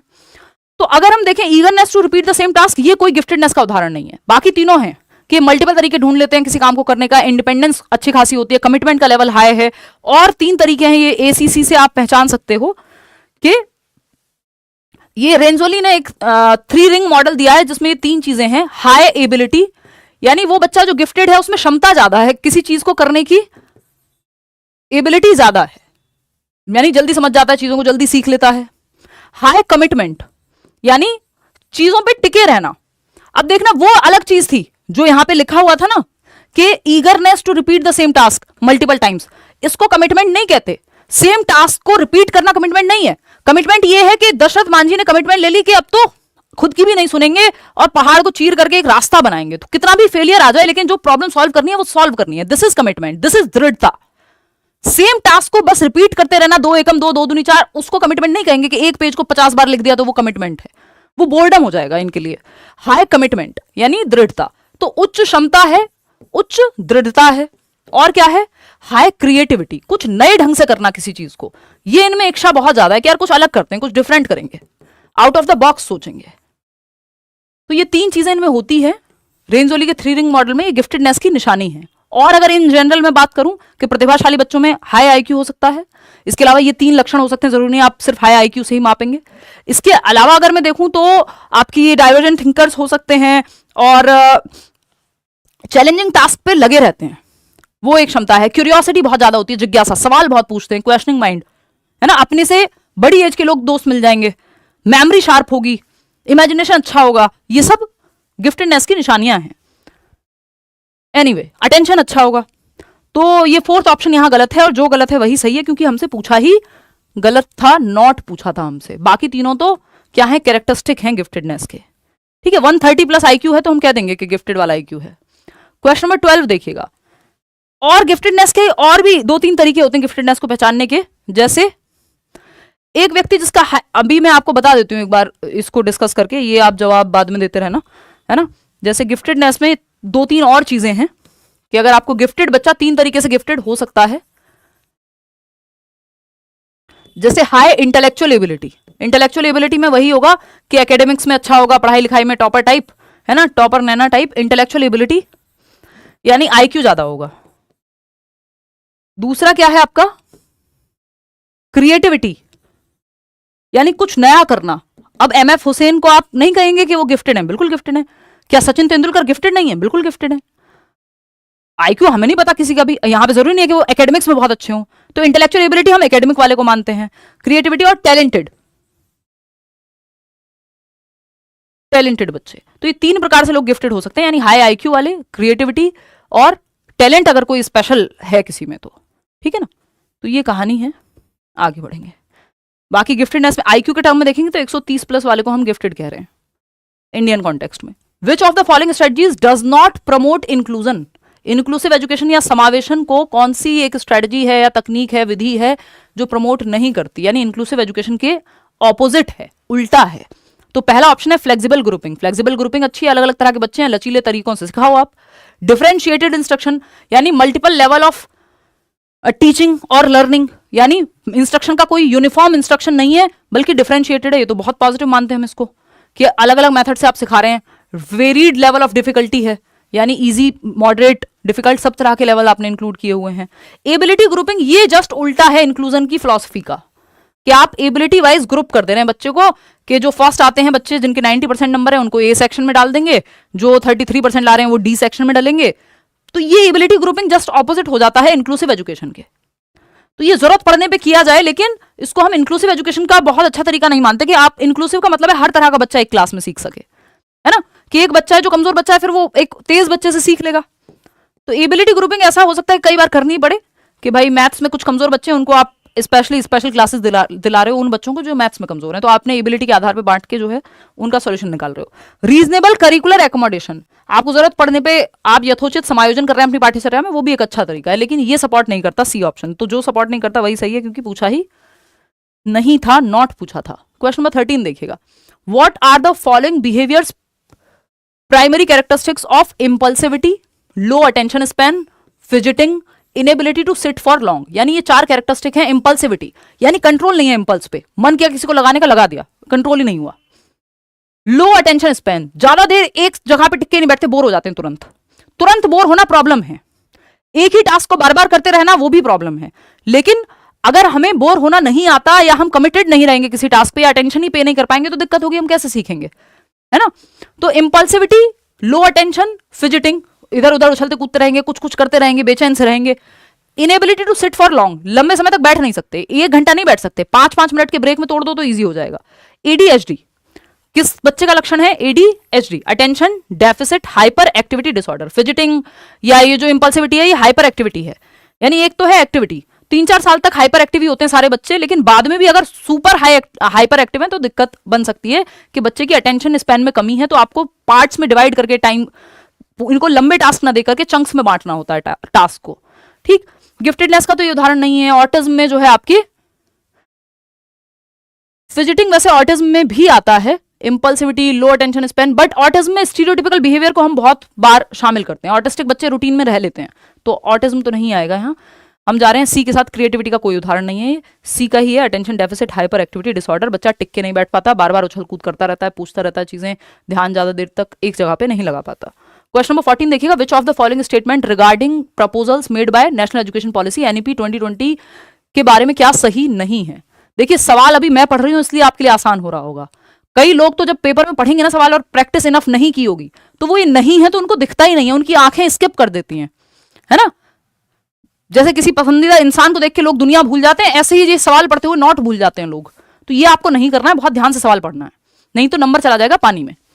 तो एनईपी के अकॉर्डिंग कौन सी एक बात सही नहीं है, या एनईपी में कौन सी बात नहीं कही गई है, जो नेशनल एजुकेशन पॉलिसी है किस बात को नहीं दर्शाती है। तो पहला ऑप्शन है NEP 2020 proposes that a variety of methods and strategies such as group work and role plays be used for assessment। देखिए जहां बच्चा एक्टिव है, बच्चों को एक्टिव रखने की बात कोई भी पॉलिसी कोई भी फ्रेमवर्क करेगा, ठीक है ना, तो ये तो सही मानेंगे हम। NEP 2020 proposes shift from formative to summative, ये हमें गड़बड़ लग रहा है क्योंकि फॉर्मेटिव एक्टिविटी बेस्ड होता है, समेटिव टू फॉर्मेटिव की बात कही गई है कि समेटिव से शिफ्ट करके फॉर्मेटिव पे ले आओ, एक्टिविटी बेस्ड पे ले आओ, ये गलत लग रहा है और यही सही है क्योंकि गलत ही पूछा है। फिर भी बाकी के दो ऑप्शन चेक करेंगे। NEP 2020 proposes that apart from assessment by the teacher other ways such as self assessment, peer assessment, 360 degree आकलन, बच्चा खुद का आकलन खुद करे, उसका टीचर उसका आकलन करे, उसके साथी समूह उसके दोस्त उसका आकलन करें, ये तो बात कही गई है। यानी बच्चा एक्टिव है, अगर आपको कुछ नहीं पता आप सिंपल देख लो बच्चा कहां एक्टिव नहीं है, वही ऑप्शन गलत हो जाएगा। एनईपी 2020 प्रस्ताव रखती है कि छात्रों के उन्नति पत्र में उनके संज्ञानात्मक, भावनात्मक और साइकोमोटर यानी फिजिकल एक्टिविटी, कैप CAP, दिमाग, दिल और फिजिकल एक्टिविटी तीनों हो, ये बात एकदम सही है। वेस्ट बंगाल से हूं मैम, ठीक है जी, बहुत बढ़िया। तो सेकंड ऑप्शन ही यहां गलत है और जो गलत है वही सही है क्योंकि पूछा ही गलत है। भाई ये रचनात्मक मूल्यांकन से योगात्मक की तरफ नहीं, योगात्मक से रचनात्मक की तरफ, बच्चों को रचनात्मक रखना है, एक्टिव रखना है, सिंपल बात। आगे बढ़ेंगे। क्वेश्चन नंबर 15 देखिएगा, ये क्या कहता है। In the context of cognitive and language development who said thought comes first then language, यानी जब हम संज्ञानात्मक विकास की और भाषा विकास की बात कर रहे हैं, भाई आपको पता है कॉग्निटिव डेवलपमेंट आपका लैंग्वेज डेवलपमेंट से ही जुड़ा हुआ है, ठीक है अभिजीत। तो अब कॉग्निटिव डेवलपमेंट यानी आपके दिमाग का विकास, आपकी भाषा और दिमाग इंटर रिलेटेड है भाई। आज जनरली देखेंगे जिनका लैंग्वेज डेवलपमेंट ठीक ठाक है, संज्ञान, थिंकिंग, रीजनिंग, प्रॉब्लम सॉल्विंग, ये सब भी ठीक ठीक काम करती हैं, ठीक। अगर हम देखते हैं यहां तो in the context of cognitive and language development who said thought comes first then language, यानी पहले विचार आया, भाषा बाद में आई। पहले विचार, विचार से भाषा की ओर जा रहे हैं आप, language to sorry thought to language, कौन कह रहा है ये संज्ञानात्मक विकास के पक्ष में? जीन प्याजे। कितने लोग सही जवाब दे रहे हैं? 67%, बहुत बढ़िया। जीन प्याजे कह रहे हैं कि पहले विचार आता है बाद में भाषा आती है, यानी ये पेन देख के किसी के दिमाग में विचार आया होगा, उस बच्चे के दिमाग में भी जिसके पास भाषा अभी नहीं है, भाषा में भी वो बाद में विकसित करे, तो विचार से भाषा आई, ये प्याजे कह रहे हैं। वाइगॉत्स्की क्या कह रहे हैं? वाइगॉत्स्की इसका उल्टा नहीं कह रहे हैं। कई लोगों को लगता है वाइगॉत्स्की कह रहे हैं लैंग्वेज से थॉट आता है, नहीं, वो कह रहे हैं थॉट और लैंग्वेज साथ साथ चलते हैं, बाद में जाके मर्ज हो जाते हैं 3 से 6 वर्ष की उम्र में, कि विचार भी है और भाषा भी है, समानांतर रूप से चल रहे हैं। प्याजे के वाइगॉत्स्की के अकॉर्डिंग दोनों पैरेलली चलते हैं और बाद में मर्ज हो जाते हैं, ये वाइगॉत्स्की कहेंगे कि थॉट और लैंग्वेज। लेकिन प्याजे क्या कह रहे हैं? पहले विचार आता है फिर भाषा आती है, तो first option is the right answer. आगे बढ़ेंगे। क्वेश्चन नंबर 16 देखिएगा। क्वेश्चन नंबर 16 क्या कहता है? Several television commercials depict men and women in stereotypical roles. बहुत सारे ऐसे एडवर्टीजमेंट हैं टीवी पे जो महिलाओं और पुरुषों को रूढ़िवादी भूमिकाओं में दर्शाते हैं, जैसे महिलाएं किचन में खाना बना रही होंगी, कपड़े धुलने का ऐड होगा तो महिलाएं दिखा दी जाएंगी उसमें, है ना, और स्कूटी चलाने का ऐड होगा या बाइक चलाने का ऐड होगा या एडवेंचरस काम हो रहे होंगे तो पुरुष दिखा दिए जाएंगे। ये क्या है? स्टीरियोटिपिकल डिपिक्शन है, मतलब मेल्स के लिए या बॉयज मतलब ब्लू कलर और गर्ल्स मतलब पिंक कलर, स्टीरियोटाइप है, दिमाग में बिठा दो जबरदस्ती, रूढ़िवादिता है। कलर का जेंडर से या सेक्स से कोई लेना देना नहीं है, समाज ने बनाया है, ठीक। बहुत से टेलीविजन विज्ञापनों में पुरुष महिलाओं के उनके रूढ़िवादी भूमिकाओं में दर्शाते हैं, यानी जो चला आ रहा है, लॉजिक हो नहीं हो बस चला आ रहा है। एक अध्यापिका को अपनी कक्षा में इस विषय पर किस प्रकार चर्चा करनी चाहिए? अब आप एक टीचर हैं, आप जानते हैं ये स्टीरियोटाइप है, लॉजिक नहीं है, बस रूढ़िवादिता है, परंपरा है जी। भैया भी गए थे, चाचा भी गए थे, फलाने भी गए थे, सब जाते हैं पढ़ने लंदन, कभी खुशी कभी गम, परंपरा है। क्यों है किसी को नहीं पता। तो कई बार स्टीरियोटाइप्स बेसिकली स्टीरियोटाइप्स कहे इसलिए जा रहे हैं क्योंकि वो इतने अब्यूज हो चुके हैं कि मतलब सबको स्टीरियोटाइप कहीं ना कहीं एक जनरलाइजेशन ड्रॉ कर रहे हैं, इंडिविजुअल डिफरेंसेस को काउंट ही नहीं कर रहे कहीं ना कहीं, ठीक है। तो कुप्रथाएं भी आपकी स्टीरियोटाइप में ही चली जाएंगी। बी ऑप्शन कह रहे हैं कितने? 76% लोग। चलिए देखते हैं टीचर को क्या करना चाहिए। She should encourage students to analyse it critically and arrive at a reasonable decision. ये बात सही है कि टीचर को चाहिए कि वो बच्चों से क्या करे? आलोचनात्मक दृष्टि से विश्लेषण करने को कहे, यानी बच्चों को प्रोत्साहित करे कि भाई क्रिटिकली एनालाइज करो, यानी फैक्ट क्या है, ओपिनियन क्या है, साइंटिफिकली क्या एविडेंस है, इस पे चर्चा हो। ऐसा नहीं कि किसी ने कह दिया अरे लड़कियां तो घर का ही काम करती हैं, क्यों करती हैं, अब जैसे ही क्यों आएगा आधे लोगों के पास जवाब नहीं होगा। जो जवाब होगा वो कोई साइंटिफिक या लॉजिकल जवाब नहीं होगा, वो घिसा पिटा जो चला आ रहा है वही जवाब होगा। तो जब चर्चा होगी लॉजिक के साथ, फैक्ट्स के साथ, साइंटिफिक बातों पे, तो अपने आप ही स्टीरियोटाइप्स धराशाही हो जाएंगे, है ना। एनीवे, तो she should encourage students to accept statements, नहीं एक्सेप्ट नहीं करना है कि जो देखा बस एक्सेप्ट कर लिया, क्वेश्चन करना है। She should encourage students to reach conclusion on the basis of given fact, जो भी कमर्शियल में दिया गया है उस पर कंक्लूजन में पहुंचाओ, नहीं भाई क्रिटिकली डिस्कस करो, हर एक पहलू से देखना, किसी चीज का आकलन करना। She should encourage students to imitate the behaviour of man and women shown in the commercial, कि जो दिखाया जा रहा है उसी की नकल करो। तुम लड़की हो घर घर खेलो, लड़का है तो कुछ और खेले, वो जाके मोटरसाइकिल चलाए। तो ये स्टीरियोटाइप का उदाहरण है। Second option is the right answer कि क्रिटिकली एनालाइज किया जाना चाहिए, हर एक पहलू से इस पर डिस्कशन डिबेट होने चाहिए और तब लॉजिक का इस्तेमाल करके कंक्लूजन में पहुंचे आप।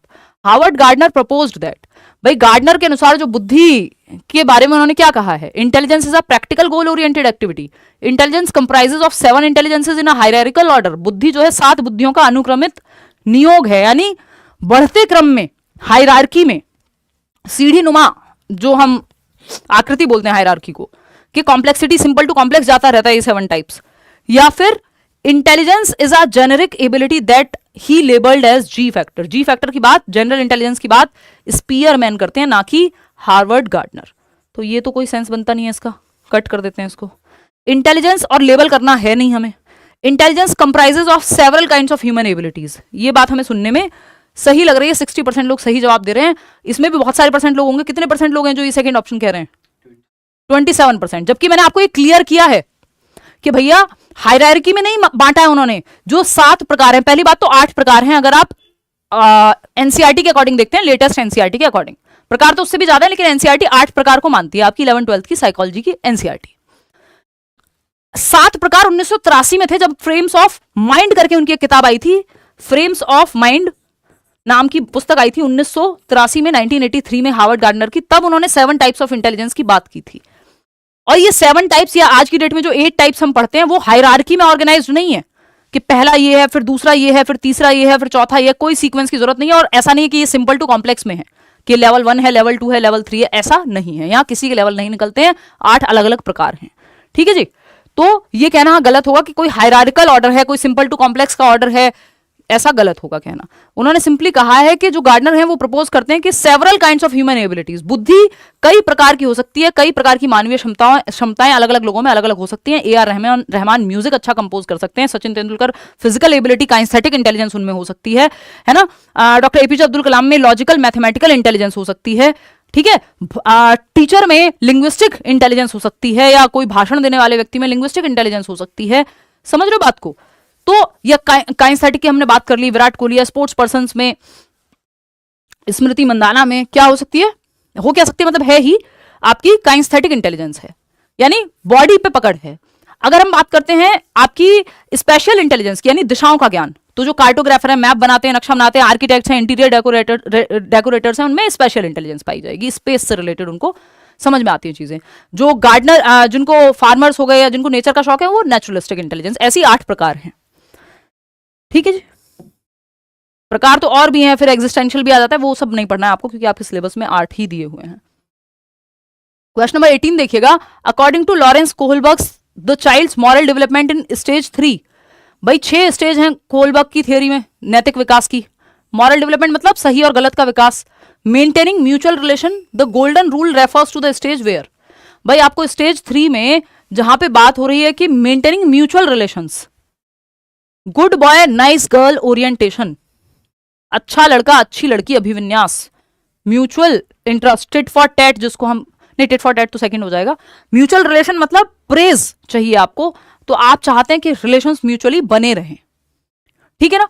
तो इस केस में कौन सा ऑप्शन सही होगा, जो 3rd स्टेज है आपकी कोहलबर्ग की, अभी हम स्टेजेस पे डिस्कशन करेंगे, तो आप जवाब दीजिए कितने लोग हैं। 4th को कह रहे हैं 35% लोग समझते हैं। The child wants to please and help others, यानी वो दूसरों को प्लीज करना चाहता है, हेल्प करना चाहता है। या फिर the child understands the social system is dependent on the performance of one's duties to maintain social order. ये फोर्थ स्टेज है, लॉ एंड ऑर्डर बनाए रखने के लिए वो अपनी ड्यूटीज परफॉर्म करता है कि भाई अगर टीचर पढ़ाना छोड़ देगा, आप पढ़ना छोड़ देंगे, दुनिया चलना छोड़ देगी, भाई फिर तो कोई कुछ भी काम ना करे, ऑर्डर खत्म ही हो जाएगा, कोई रूल्स को फॉलो ना करे, कोई अपना काम ना करे, तो कैसे चलेगा। थर्ड है right actions are defined according to the norms, needs and rights which are unanimously accepted by society. ये अगेन फिफ्थ स्टेज हो जाएगी कि भाई कुछ नियम बनाए गए हैं, समाज के भले के लिए बनाए गए हैं, सबने माने हैं तभी वो नियम है, नहीं मानेंगे तो धरना करके बदल देंगे। फिफ्थ स्टेज है। हमसे पूछ रहा है stage 3, the child not only keep in mind the norms of the society but also the limits to which the universal principles are applicable. यानी जो बच्चा है वो ना सिर्फ अपने दिमाग में नॉर्म्स को समाज के ध्यान में रखता है but also the limits to which the universal principles are applicable, कि किस हद तक यूनिवर्सल प्रिंसिपल्स जो है वो एप्लीकेबल है। ये भी आपकी लास्ट स्टेज है पोस्ट कन्वेंशनल में। बात हो रही है थर्ड की, तो थर्ड के हिसाब से सिर्फ एक ऑप्शन बचता है। आप लोग कैसे फोर्थ का जवाब दे रहे हैं यार, मुझे चक्कर आ जाएंगे अगर आप फोर्थ कहोगे तो। बच्चा ना सिर्फ सामाजिक नियम मान्यताओं का ध्यान रखता है बल्कि स्वयं उन सार्वभौमिक नियमों का पालन करता है। थर्ड स्टेज में इतनी उसको पड़ी नहीं है, आप तो उसकी तारीफ कर दो, वो तो इसलिए फर्स्ट आता है क्योंकि मम्मी जो है मेरा शाबाश बेटा, मेरा बेटा, मेरी बेस्ट बेटी है ना, मुझे तुम पे गर्व है, good boy nice girl orientation. Third stage इतना नहीं वो विकसित हुआ कि उसको समाज की कुछ पड़ी है वहां पे बहुत ज्यादा। The child wants to please and help others. Help भी पता नहीं वो कितना करना चाह रहा है बट प्लीज तो पक्का करना चाहता है। दिखाना एक बार ये लोग इतने उल्टे पुल्टे जवाब दे रहे हैं, क्यों ये फोर्थ ऑप्शन पे इतने अडिग हैं? ज्यादा एक्सप्लेन कर रही हूँ क्या मैं? कमेंट करके बताओ, ज्यादा एक्सप्लेनेशन हो रहा है, शॉर्ट करें या ठीक चल रहा है? करो कमेंट में, एक बार देख रही हूँ। मेरा गला जो है वो चला ही गया है, इतना मैं पूरी एनर्जी लग जाती है बोलने में ना। बेस्ट, अच्छा जी धन्यवाद। नींद में हो क्या? नहीं मैं तो नींद में नहीं हूँ, थकी हुई हूँ बस। या अपना बता रहे हो?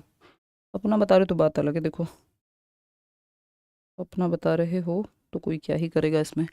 47% मैं रो दूंगी अगर आपने और थोड़ी देर तक यही जवाब दिया तो। मतलब इतना आसानी से मैं नहीं रोती हूँ बट मजाक में कह रही हूँ, समझ रहे हो आप मेरी बात? शाबाश, ठीक है। ऐसे ही आप लोग जवाब देते रहे तो कुछ दिनों में मैं क्या करूँगी फिर, पता नहीं क्या करूँगी यार। पढ़ाना तो नहीं छोड़ सकती, मन नहीं लगेगा, करूँगी क्या? बोर हो जाऊँगी बड़े बड़े टीवी देखते देखते, घूमते घूमते, है ना।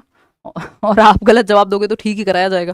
ठीक, देखो एक बार, ये नहीं हो सकता भाई। आप लोग क्यों लगे पड़े हैं फोर्थ ऑप्शन में? 46% लोग। The child not only keep in mind the norms of the society but also the limits to which the universal principles are applicable.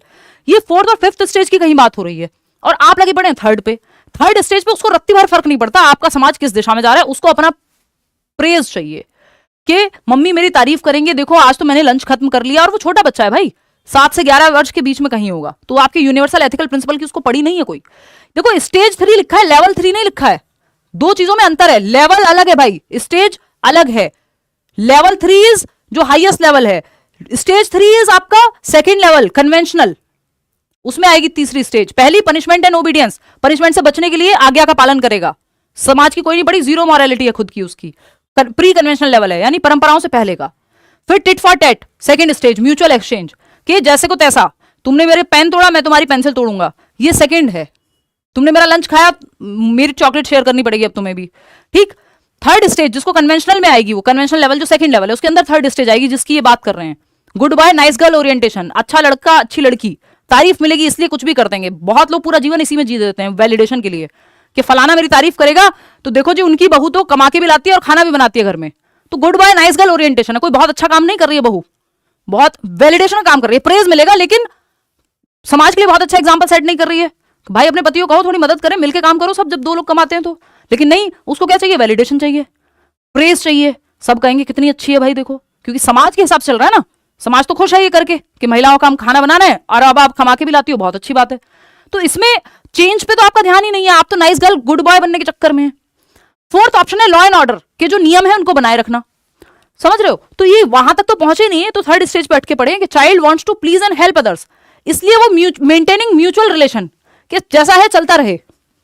ये अगर आप इसको ऐसे देखोगे तो जो स्टेज 3 है, यहां है हम कहीं, good boy nice girl orientation 8 से 11 या 13 वर्ष का बच्चा है, इससे आप क्या यूनिवर्सल एथिकल प्रिंसिपल की एक्सपेक्टेशन रख रहे हो जो आप फोर्थ आंसर जवाब देने में लगे हुए हो है? वो तो अडल्टहुड की तरफ जाते जाते आएगा, जो सोशल कॉन्ट्रैक्ट और प्रिंसिपल है। ये स्टेज 2 आप जानते ही हैं, पनिशमेंट से बचने के लिए कोई काम कर रहा है वो 3 से 7 वर्ष में, 4 से 8 भी कह देते हैं, और सेल्फ इंटरेस्ट म्यूचुअल इंटरेस्ट, कुछ मिलेगा इसलिए वो कुछ कर रहा है। पॉकेट मनी, मेरे को कुछ मिलेगा तो मैं बिस्किट लाऊं दुकान से, अगर एक बिस्किट मुझे भी मिले, एक किंडर जॉय मुझे भी मिले, तब तो मैं कोई काम करूं। Self interest second stage. तो ये थर्ड है कि वो प्रेज के लिए कोई काम करना चाह रहा है, स्टेज 3 की बात हो रही है। आप लेवल 3 समझ ले रहे हैं भाई, एक लेवल में 2 स्टेज आती हैं, तो तीसरी स्टेज किस में आएगी? सेकंड लेवल में आएगी। तो ये स्टेज 3 की बात हो रही है, ना कि लेवल 3 की। एनीवे आगे चल के करेंगे इस पे भी क्वेश्चंस, मतलब ये थियरी को डिस्कस कर लेंगे। क्वेश्चन नंबर 19 देखना, according to Lev Vygotsky which of the following factors influence learning? अधिगम को प्रभावित करने वाले कारक को आपको पहचानना है, यानी सीखने को प्रभावित कौन सा कारक करता है? सब कुछ ही करता है, ऐसा कोई कारक नहीं है जो सीखने को प्रभावित ना करे, अनटिल अनलेस बस बात हो रही हो बच्चे की सोशियो इकोनॉमिक स्टेटस की। उसको आप ये नहीं कहेंगे कि इसकी वजह से नेगेटिवली प्रभावित करे, मतलब आप ये नहीं कहेंगे वो सीख नहीं सकता, प्रभावित तो वो भी करता ही है कहीं ना कहीं, बट वो सीख सकता है। ठीक है जी, जल्दी से बताओ।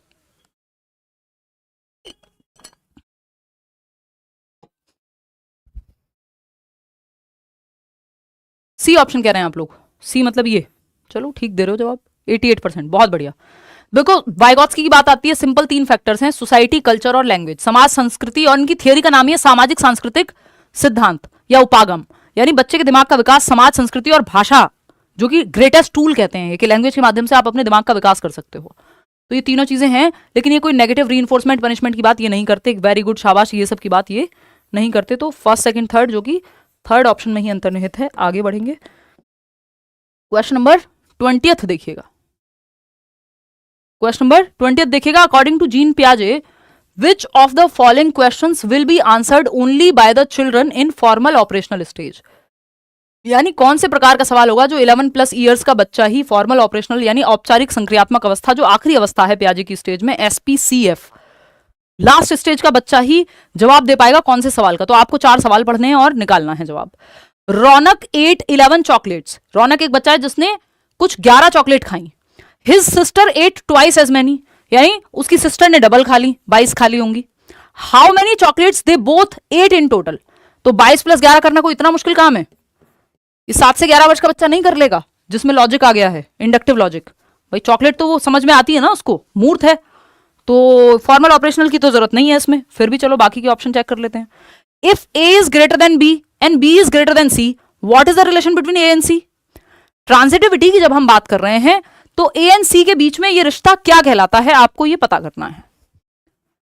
तो यहां पे फिर भी आपका रेशो लग रहा है, how many whole numbers are there between 67 and 81, ये भी निकाल लेगा बच्चा। 7 + 9 कितना होता है, ये भी निकाल लेगा। ट्रांजिटिविटी या रेशो के इन रिलेशन टू समथिंग समझना, ये आपका जो है वो फॉर्मल ऑपरेशनल स्टेज का बच्चा जवाब दे पाएगा कि ए इज ग्रेटर देन बी और बी इज ग्रेटर देन सी। ये हम कह सकते हैं कि ये इसके साथ क्या कहते हैं इसको, एक बार दिखाना। EMRS की आंसर की आ ही जाएगी, अब कब तक आएगी, एक मिनट रुको यार, जब तक भी आएगी, मतलब EMRS की आंसर की चलो देख लेंगे। मतलब बड़ा मुश्किल है यार, ऑफलाइन क्लासेस भी हैं, ऑनलाइन भी हैं, फिर यूट्यूब भी है, फिर D2+ भी है, इधर उधर जाना भी हो जाता है, तो सब कुछ थोड़ा सा यूट्यूब पे पूरी तरह से फोकस नहीं हो पा रहा है। हालांकि मेरी कोशिश पूरी है कि मैं जितने सेशंस ले पाऊँ यूट्यूब पे उतने मतलब मैक्सिमम हो पाएँ सेशंस जो हैं, ठीक है ना। मेरी तरफ से जो है बेस्ट है कोशिश, ठीक। चलिएगा आगे बढ़ेंगे, चलिए ठीक है, सही दे रहे हैं जवाब। आगे बढ़ेंगे, which principle of development does the following example illustrate, यानी ये कौन सा उदाहरण जो है प्रिंसिपल कौन से सिद्धांत का इलस्ट्रेशन है यहाँ पे, ये इन लाइंस में कौन से विकास के सिद्धांत की बात हुई है। The development of a child does not take a straight path, it turns back and moves and then moves forward again, यानी कोई स्ट्रेट लाइन का पाथ नहीं अपनाता। डेवलपमेंट का जो चार्ट है, डेवलपमेंट की जो प्रोसेस है, ये आगे बढ़ती है फिर पीछे आती है, आगे बढ़ती है फिर पीछे आती है और फिर से आगे बढ़ती है, यानी स्पाइरल वर्सेस लीनियर डेवलपमेंट की बात हो रही है। तो प्रिंसिपल ऑफ स्पाइरल एडवांसमेंट, कि एक स्टेज में बच्चे का विकास आगे बढ़ता है ना, वर्तुलाकार विकास कहते हैं इसको, और फिर पीछे आता है। यानी एक स्टेज में आगे बढ़ा मतलब दांत निकले बच्चे के, दूध के दांत, फिर दूसरी स्टेज में दांत गिरने शुरू हुए, तीसरी स्टेज में फिर से आगे जाएंगे, पक्के दांत आने शुरू हो गए। तो बैक एंड फोर्थ, आगे पीछे, move forward then backward then forward, consolidate करके पक्का होकर अगली स्टेज में फिर से आगे जाएगा। ठीक, तो ये प्रिंसिपल ऑफ स्पाइरल डेवलपमेंट है। लीनियर होगा स्ट्रेट लाइन, स्ट्रेट लाइन में तो आपने टीवी में देखा होगा, सिंपल अगर स्ट्रेट लाइन हो जाए हार्ट बीट की तो टाटा बाय बाय, फिनिश हो जाता है बंदा, क्योंकि ये back and fourth up down चलते रहना चाहिए। ठीक है जी, चलिए आगे बढ़ते हैं, नेक्स्ट क्वेश्चन पे चलेंगे। नेक्स्ट क्वेश्चन क्या कहता है भाई, क्वेश्चन नंबर 22 है जो कहता है असर्शन और रीजन, यानी आपका कथन और कारण वाला क्वेश्चन है, आते ही हैं ये सवाल भी। Humans are able to learn and remember new things in motor and cognitive domains throughout their life span, यानी जो मानव है या मनुष्य है अपने पूरे जीवन काल के दौरान गत्यात्मक और संज्ञानात्मक क्षेत्रों में नई चीजें सीखने और स्मरण करने में योग्य हैं। जीवन भर वो कुछ कुछ सीखते रह सकते हैं, चलना फिरना हो, चाहे वो आपका कॉग्निटिव डेवलपमेंट हो, बात तो सही है, ट्रू भाई, जीवन भर चलता है ना विकास, कॉन्टिन्यूअस है, कोई दिक्कत नहीं, लाइफ लॉन्ग है। रीजन क्या है इसका, outcome of a severely deprived childhood can be easily changed in later years, यानी जो गंभीर रूप से पीड़ित बचपन है, जहां बचपन में खाना ही नहीं मिला, दिमाग का विकास हो ही नहीं पाया क्योंकि ठीक से खाना नहीं मिला, कुपोषण के शिकार हो गए। आमिर खान का ऐड आता था ना वो बचपन में, जो हम टीवी देखा करते थे, ये जो है भारत में जो है इतने बच्चे जो है कुपोषण का शिकार हैं। तो अगर बचपन में बढ़ती उम्र में अगर ठीक से एनवायरमेंट नहीं मिला तो वो जीवन भर के लिए उसका कोई वो इरिवर्सिबल है। बाद में नहीं आप बच्चे का शारीरिक विकास बहुत तेजी से करा दोगे, वो तो हो गया ना, 18 साल तक जितनी हाइट बढ़नी थी बढ़ गई। अब जब आपको न्यूट्रिशन ही नहीं मिला उस दौरान तो कहां से आप बाद में चेंज कर दोगे, बाद में बहुत अच्छा खिलाते हो 1 कुंटल, बचपन में मिला नहीं 1 ग्राम भी, तो उसका इरिवर्सिबिलिटी है उसमें, तो ये तो फॉल्स हो जाएगा। तो A is true but R is false. कितने लोग सही जवाब दे रहे हैं, थर्ड ऑप्शन बिल्कुल 53% लोग।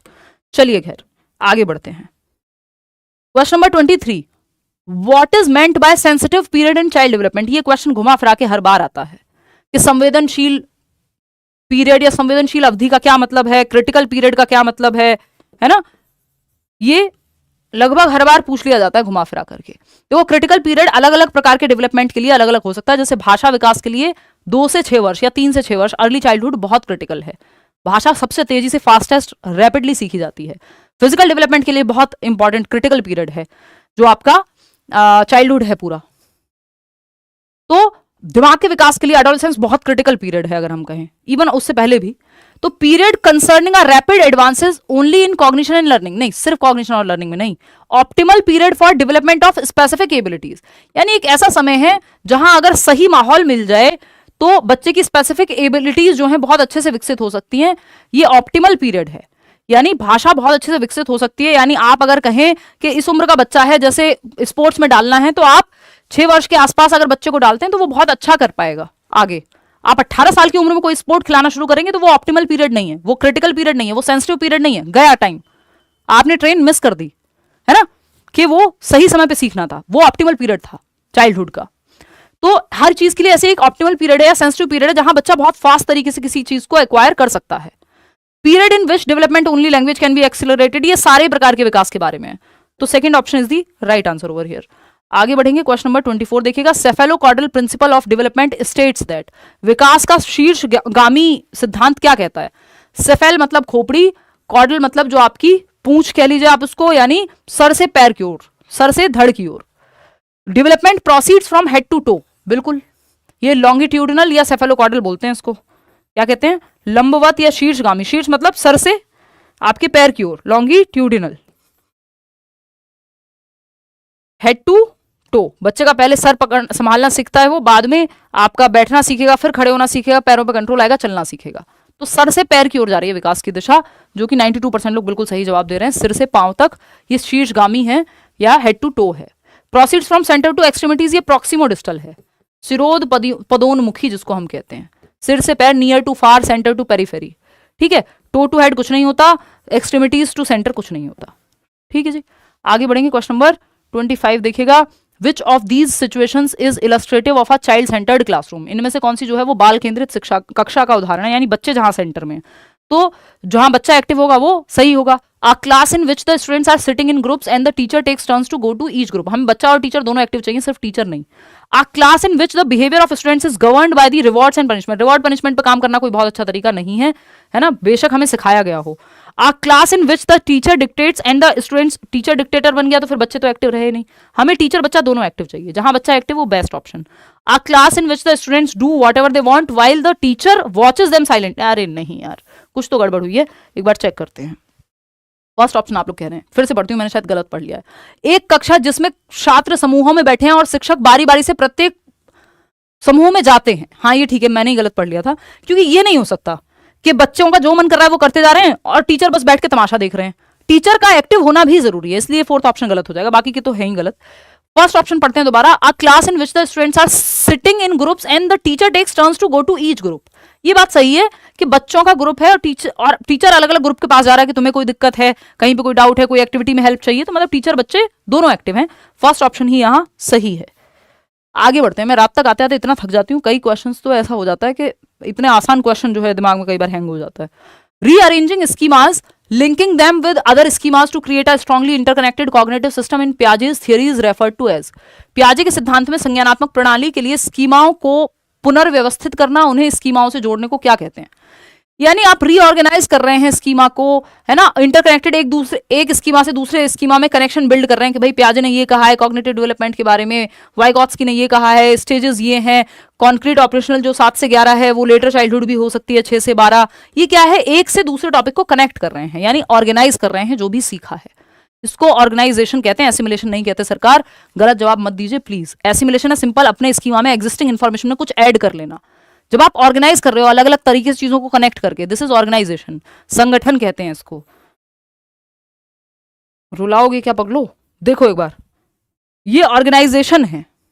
अडेप्टेशन और ऑर्गेनाइजेशन दो प्रोसेसेस होती हैं आपकी इक्विलिब्रेशन में, और अडेप्टेशन के अंदर एसिमिलेशन और एकोमोडेशन आ जाते हैं। ऑर्गेनाइजेशन अलग रहता है कि ब्रेन में जो भी चीजें हैं, जैसे आप अलमारी में कपड़े ऑर्गेनाइज करते हो, ऐसे ब्रेन में इंफॉर्मेशन को या कॉन्सेप्ट्स को ऑर्गेनाइज करते हो इंटरकनेक्टेड रखने के लिए, कि एसपीसीएफ से आपने चीजें याद रखी हुई हैं, ऑर्गेनाइज किया हुआ है दिमाग में थियोरी को, एक से दूसरा कॉन्सेप्ट। स्कीमा मतलब जो भी आपके स्टोर्ड इंफॉर्मेशन है, और इस पर अलग से किसी दिन चर्चा करेंगे पियाजे की थियोरी में। To ensure focus on assessment for learning rather than assessment of learning, it is important to include.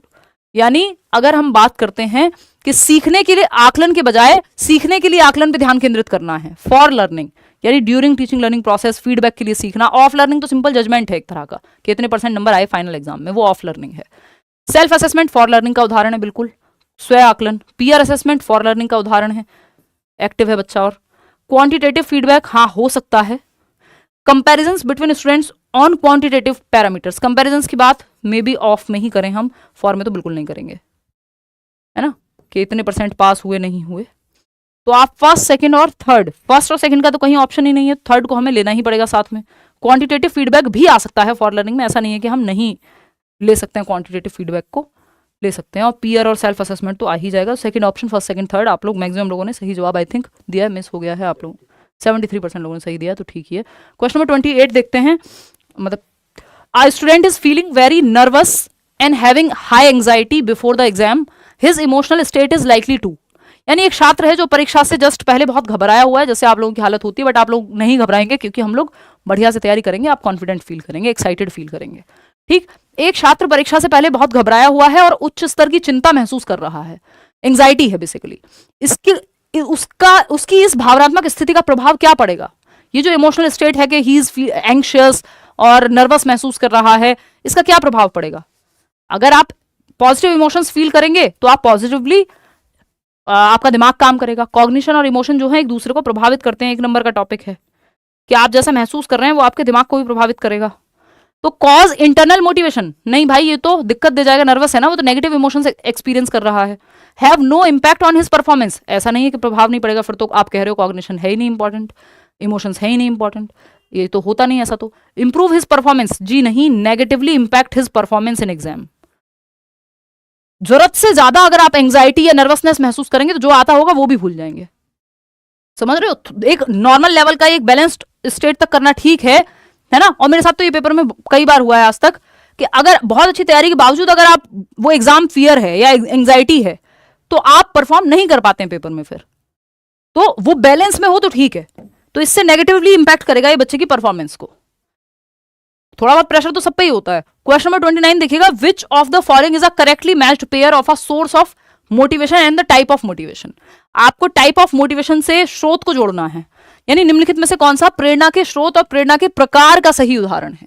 यानी प्रेरणा का प्रकार और प्रेरणा का स्रोत, यानी मोटिवेशन का टाइप कौन सा है और किस टाइप की मोटिवेशन से, किस सोर्स से वो आ रहा है। क्यूरियोसिटी यानी जिज्ञासा, कुछ जानने की इच्छा, सवाल पूछने की इच्छा। ये जिज्ञासा जो है आंतरिक अभिप्रेरणा है। हाँ, जिज्ञासा कोई बाहर नहीं है ना, जिज्ञासा आपकी कोई दोस्त नहीं है, कोई टीवी एक्ट्रेस नहीं है, कोई और कार्टून नहीं है, सिजुका नहीं है जो बाहर से कोई बता रहा हो। क्यूरियोसिटी अंदर से आएगी बाहर की तरफ। इंटरनल मोटिवेशन यानी आपको किसी चीज में इंटरेस्ट है तो आप आंतरिक रूप से अभिप्रेरित होंगे उसको करने के लिए।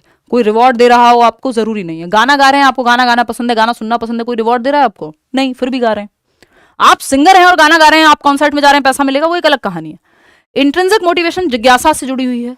एप्रिसिएशन फ्रॉम पियर्स, दोस्तों से अगर एप्रिसिएशन मिल रहा है, सराहना मिल रही है, अरे यार तुम कितना बढ़िया गाते हो इसलिए गाना गा दो, ये एक्सटर्नल मोटिवेशन है, क्योंकि रीजन बाहर है। जिसका भी रीजन बाहर है वो एक्सटर्नल मोटिवेशन है, एक्सट्रिंसिक है, बाहर है, इंट्रिंसिक नहीं है। प्रेज ऑफ टीचर, प्रेज प्रशंसा एक्सटर्नल है, तो ये भी इंट्रिंसिक नहीं हो सकता, यहां इंट्रिंसिक लिख रखा है। ट्रॉफी भी बाहर होती है ना दुनिया में, दिमाग में थोड़ी होती है ट्रॉफी, एक्सटर्नल है, इन्होंने इंट्रिंसिक कह रखा है, जो कि गलत हो जाएगा। सिर्फ एक ही ऑप्शन सही है, क्यूरियोसिटी अंदर है, इसका रीजन बाहर नहीं है, ये आंतरिक अभिप्रेरणा का उदाहरण है ना। जिज्ञासा है आपको किसी चीज में, क्यूरियोसिटी है, क्वेश्चनिंग है आपके मन में। क्वेश्चन नंबर 30 आज के लिए आखिरी सवाल, विच of the following will not facilitate understanding of a concept. किसी कॉन्सेप्ट, किसी संप्रत्यय की समझ को सुसाध्य या किसी कॉन्सेप्ट की समझ को बेहतर करने में मददगार साबित नहीं होगा। तो asking students to copy the answers from the notes given by teacher, जो नोट्स आपको मिल गए उससे बस कॉपी करके लिख दो 5 बार, इससे कॉन्सेप्ट क्लियर होगा? ये तो रट्टाफिकेशन क्लियर होगा इससे तो, ठीक है ना। फिर भी बाकी ऑप्शंस चेक कर लेते हैं। Asking students to explain that concept in their own words, अगर बच्चों को आपने कहा कि अच्छा ये कॉन्सेप्ट मैंने समझा दिया, अब अपने शब्दों में बताओ। अपने शब्दों में बताने के लिए उसको कॉन्सेप्ट की क्लैरिटी तो होनी चाहिए। तो भाई आप ये कहो कि मूवी देख के आए धुरंधर और उसका समरी बता दो, तो वो बताने के लिए, अपने शब्दों में बताने के लिए आपका कॉन्सेप्ट तो क्लियर होगा, आपने देखी होगी तभी तो बता पाओगे ठीक से। तो ये जो है यहाँ पे ये बात तो सही है, कॉन्सेप्चुअल क्लैरिटी की बात हो रही है, हमें नॉट चाहिए। Asking students to frame principles from specific examples, यानी विशिष्ट उदाहरणों से आप एक सिद्धांत तक पहुंचे, तो इसमें भी आपका दिमाग लगेगा, कॉन्सेप्ट लगेगा, example to rule, inductive method. Asking students to generate analogies between different conditions, दो चीजों के बीच में समानता ढूंढ के एक नया एग्जाम्पल सेट करना या समझना चीजों को, ये भी जो है आपका कॉन्सेप्ट की क्लैरिटी आएगी कि भाई हमारी जो आंख है वो एक कैमरा के जैसी है, तो ये एनालॉजी है, आंख और कैमरा के बीच में समानता ड्रॉ की है समझने के लिए कॉन्सेप्ट को। ऐसा करते हैं हम, एग्जांपल्स देते हैं। लेकिन ये कहना कि बस कॉपी कर लो आंसर को, इसमें कोई भी कॉन्सेप्चुअल क्लैरिटी या कॉन्सेप्चुअल अंडरस्टैंडिंग नहीं है, ये रट्टाफिकेशन है। ये कॉन्सेप्चुअल अंडरस्टैंडिंग को प्रमोट नहीं करता, रटने को प्रमोट करता है, ठीक है। तो first option is the right answer, क्योंकि यही गलत है और जो गलत है वही पूछा है आपसे, गलत ही सही हो गया इसलिए।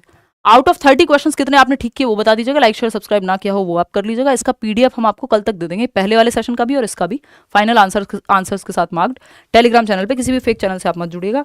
अगर आप बैच में एनरोल होने के इच्छुक हैं तो आप करियर विल ऐप डाउनलोड करके टीचिंग सेक्शन में जाके जो भी टीचिंग के बैचेस हैं, चाहे वो केवीएस का हो, चाहे वो सीटेट का हो, चाहे वो आपका